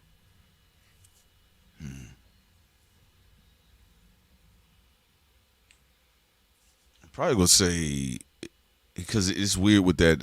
If you read this, it's too late. So I'll just say, Nothing Was the Same. I know you was gonna say that. Nothing Was the Same. Usually people choose Nothing Was the Same or Take Care. Well, hold on. Let me stop. You know what, Sam? I'm gonna actually say Iceman. Uh-oh. I'm gonna say Iceman because it's so General Hospital. This is the most soap opera I've ever seen. Like, it's so dramatic. Everything. I will say, all three of the niggas, Kendrick, Drake, and J. Cole, their albums, this last run, all of their albums, General Hospital, God and Light. So yeah, I actually gonna have to say Iceman, Sam. All right, your favorite album from MF Doom? Now you're starting to play dirty games here. Mouse in the Mask. Your favorite album from Nas?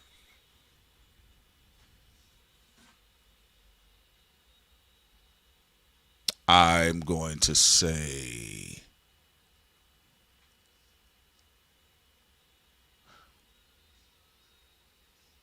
I'll probably say it's Illmatic. Your favorite album from Jay-Z? This one that's about to drop. Hey man, soap opera niggas, I love it. But no, realistically, my favorite album from Jay-Z.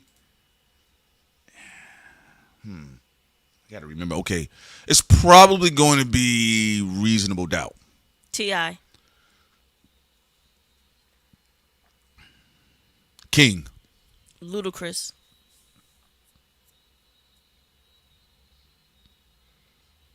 Oh, Word of Mouth. Word of Mouth. Outkast.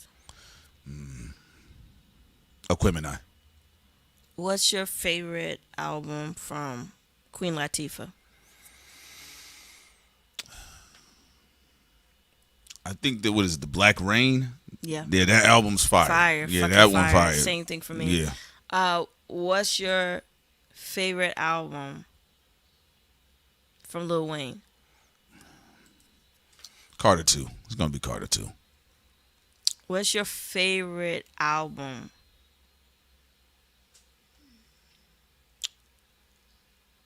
from Larry June?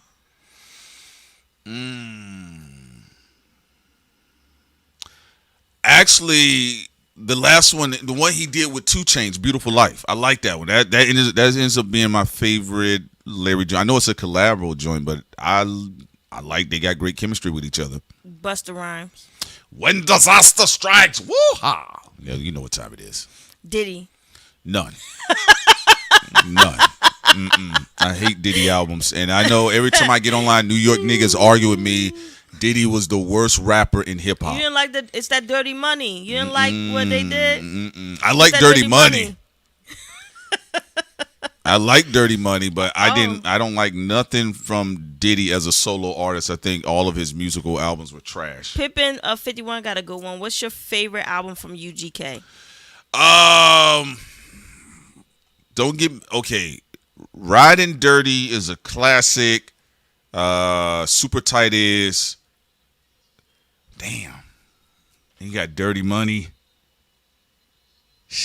and I really like Underground Kings and UGK for Life. I'm going to be honest with you. I'm going to say UGK for Life because the Pimp C interludes, because he had passed by then, I think they was more emotional. So I'm going to say UGK for Life. 3-6 Mafia.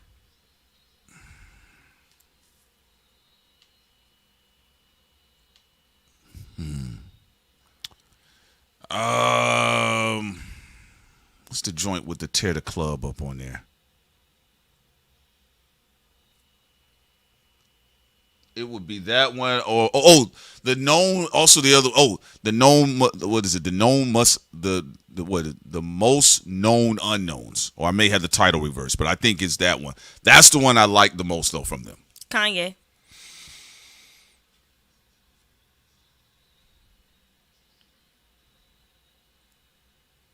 Dang, that's a good one. I'm probably gonna say Late Registration. I go back to the most, or no, yeah, it's probably Late Registration. Ice Cube. Ice Cube. I know. Look, America's Most Wanted, classic. Death Certificate is classic. But believe it or not, I really like Raw Footage. Raw Footage is the Ice Cube album I go back to the most. Tupac. Oh, it's the Machiavelli album. Biggie. Life After Death. What is your favorite album from Gucci Mane?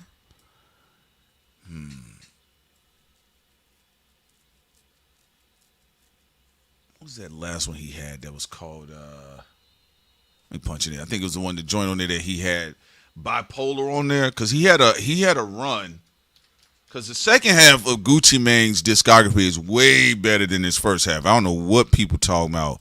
Like, I know they're hardcore Gucci fans, you know, going back to Trapathon, but I would probably say, yeah, Evil Genius or Delusions of Grandeur. I think it's between those two. LL Cool J. I think the Mr. Todd Smith album. I think that's a good yeah. one. That's a good one. I actually like very smooth listening. Yeah, people forget that LL had like a dope 4-album run when he came out. He did. Yeah, so Radio, like those all classics. But yeah, no, just to be real with you, yeah, Delusions of Grandeur or the Evil Genius joint from Gucci Mane, but I don't know what people talking about. Like, I had partners, they really loved the Gucci Mane shit, the early one. I was like, Jeezy got better production, nigga. De La Soul.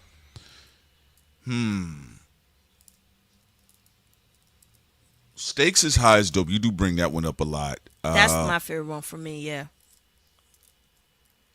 I do like the Artificial Intelligence. I think, was it Volume 1 and 2? It was pretty good. So, no! I got it, Sid. Grind Date. The one, yeah, man. Rock Coke Flow, man, that was fire. That was fire right there. Tribe Called Quest.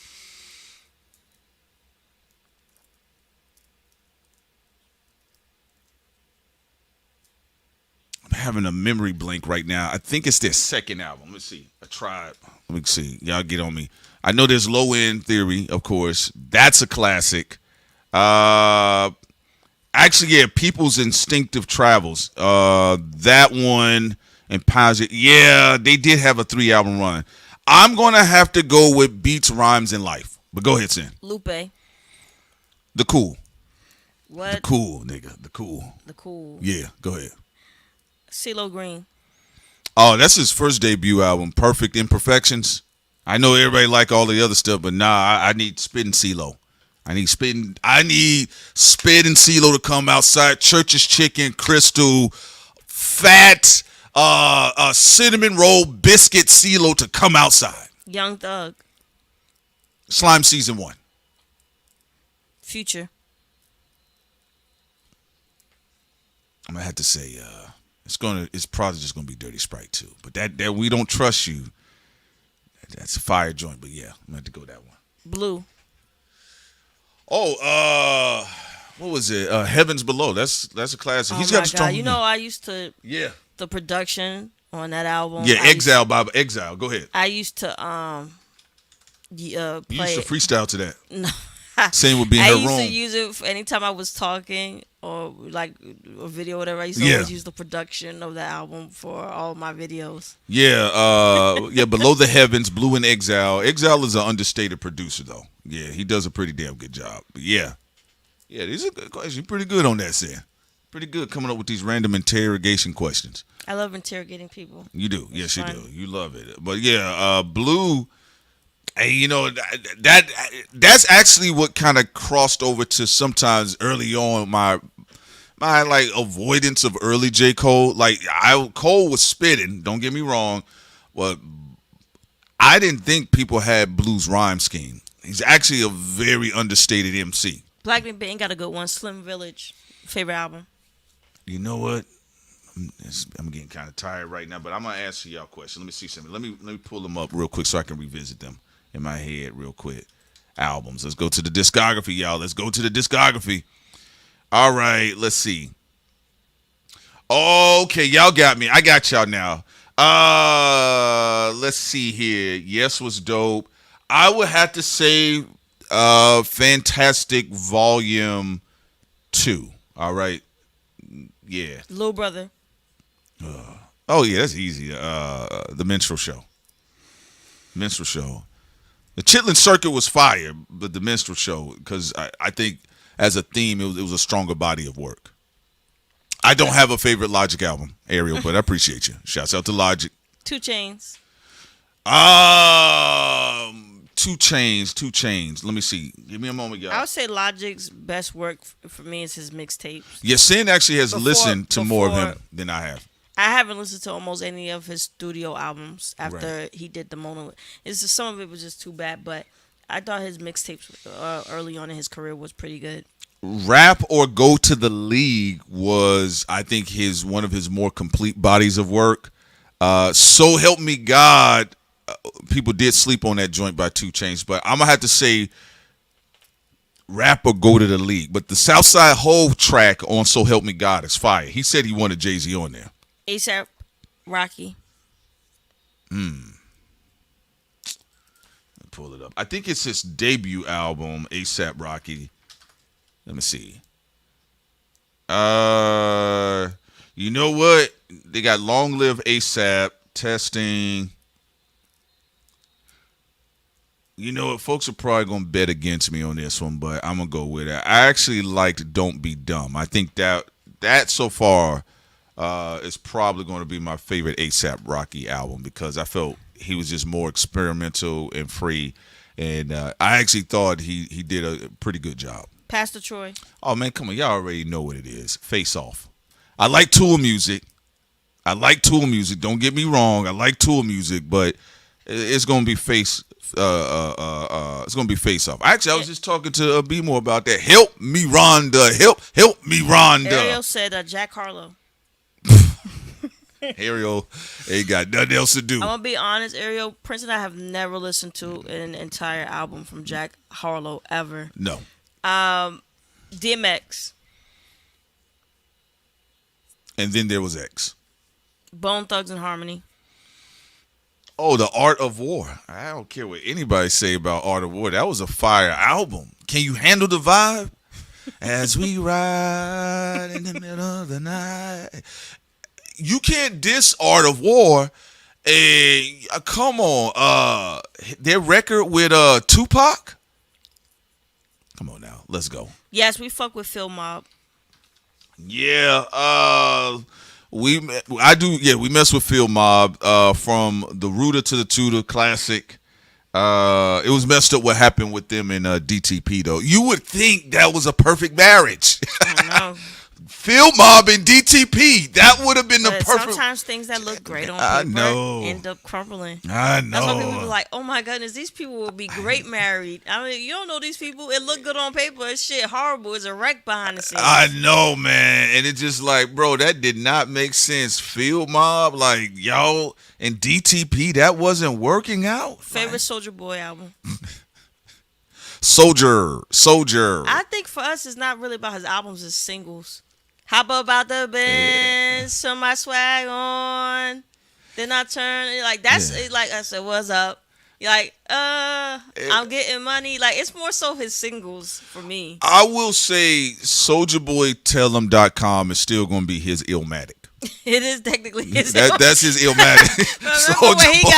Remember when Soulja Boy first came out? He had Snoop Dogg, Ice-T, man. Yeah. They were all cursing up a storm. Yeah, no, Soulja Boy Tell Him. That is his Illmatic. Yeah, that's crazy. That is his Illmatic. But it's true. Soldier. No, Soulja Boy Tell Him. That's his Illmatic. Soulja Boy Tell Him. Yeah, Soulja Boy Tell Him, man. You know, it was a good era.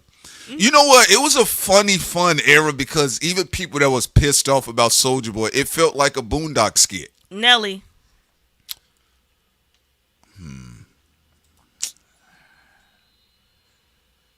It would be between Country Grammar and Nellyville. Let's see. I'm gonna go with Country Grammar because when Nelly hit the scene, it was an explosion. It was down, baby, low street away, going boom, boom. You know, that was really the last time. To let it go. Yeah, that was really the last time, like rappers, when they hit the scene, it felt like a thunderstorm. I know. Yeah, you don't really get that anymore. I know. Like people, because they lie to you and they be like, explosive. When they try to act like they'll act like that with Bobby Smurder, but it's just one song. Lil' Kim. Hardcore was dope. La Bella Mafia fire, but the Naked Truth is for me. It's the Naked Truth. Same thing. Yeah. Well, we both agree on that one. Definitely Naked Truth. Soldier. Yeah. Soulja Boy Tell Him. Yeah, Nellyville was nice. The only reason why I doxed Nellyville because it had Pimp Juice on there. I can't stand that song. Country Grammar don't have. You want me for my pimp juice? I think you need to let her loose. I didn't like that song either. City Girls. They asked about City Girls. We don't know a City Girl album. I'm just being honest. And no shade. I know City Girl singles. You know. Yeah, let me double check. But I don't think I know of a City Girl album though. Let's see here. Let me double check because you know they'll be like thought crimes. Y'all hate the women. We talk about the women. We said low. Nah, y'all passed on City Girls because we don't know a City Girl album. I have never listened to a City Girl album. I just listen to singles. Y'all both tethers. All right. Let me go ahead. You know what? Okay. I tell you what. I did check out the City Girl Code because I just wanted to see what it was. Did you listen to the entire album? I listened to it. I think it's like 13 songs on there. Did you listen to all 13? Yes. Okay, well, one of us have listened to an entire City Girl project. It wasn't bad. It was like, we coming back outside. Prince I said, is a feminist. Nope. Not gonna get me locked up. Every nigga that say that, they get accused. So it's like a curse word. It's like a monkey paw with some press-on nails. All right. Okay, but what's your favorite Megan Thee Stallion album? Oh, that's easy. That's Tina Snow. That's Tina. A mixtape. I love it too, but that don't count. It's Tina Snow. I don't want to hear anything else. Fine. It's Tina Snow. I mean, I agree with you, but the actual studio album, it would actually be her latest one that she put out. All right. Bigger in Texas is nice. The only thing I would like to have said, overall, there's no skips. But that rock track needed Rico Nasty on there. The rock track should have had Rico Nasty, but Act 2 was good. Yeah. Da Brat. What's your favorite Da Brat album? That debut album was tough, though. That was a really nice one. I'm going to say Functified. Yeah, Functified. And then she had a self-titled album. Yeah, but the Functified one was fire. Yeah. So Functified. I also like Snap era Brat because when the Snap Trap beats was running around, people sleep on how many times she was killing them tracks. Man, I would have loved it if she kept it going. Yeah, the Brat is Brat is a real MC, man. Robbie said A$AP Ferg. What's your favorite album from him? Hold on, y'all, cause let me double check before I speak. I don't want to. A$AP Ferg. I'm going to say I mess with the Trap Lord joint. All right, Killer Priest. Killer Priest. He got so many. Y'all know damn well Killer Priest got 300 albums. I was about to say 300 too. Yeah, he bro. got like 300 fucking albums. I can't say I have a favorite album. Not that I don't. I will say the Psychic World of Walter Reed, which is one of his later projects, is fire. But I will say Heavy Mental is his universal classic. What do you think? I'm gonna say I don't have a favorite Killer Priest album. Not that I don't like him. I actually love him as an MC. And he's one of those artists I can click on any album and just throw it on in the background and start sketching. So you like this all his shit? Yeah, I like all of his shit. Through. He don't have a trash album that I don't feel personally. What's your favorite album from the game?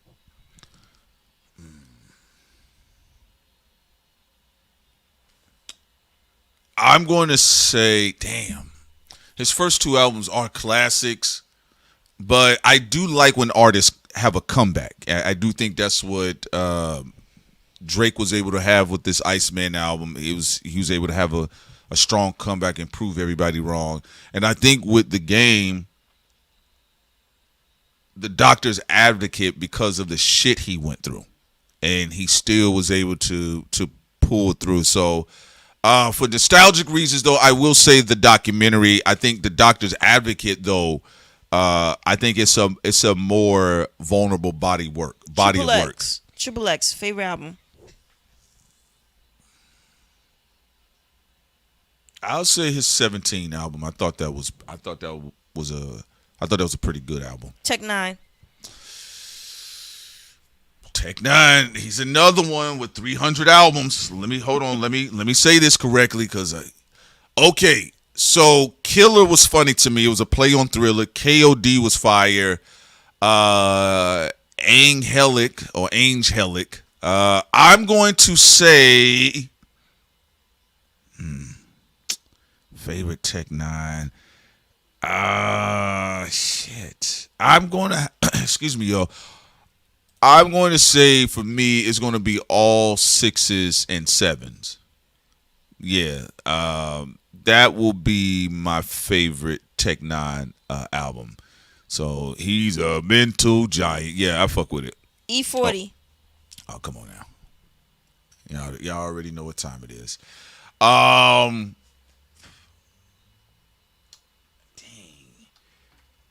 It will probably be shit, because I actually listened to all of his fucking albums. I know. Prince he loves E40 music.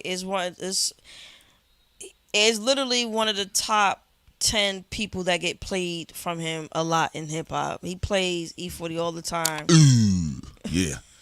Yeah, I'm gonna be real with you. I don't have a favorite E40 album because they all dope to me. You gotta pick one though. You gotta pick. I will say if I'm going to go to one, it would be the Ball Street Journal. Either that one or second would be my Ghetto Report card. But the Ball Street Journal, that's the one I go to a lot. Mr. from the Bay Area said, "What about your favorite Too Short album?" Okay, Too Short, because he another one with 100 albums. I will say, hold on, y'all. I will say, I'm gonna say Life is Too Short. 0. Oh, that's I'm gonna say Cracked. Trade the Truth. Yeah.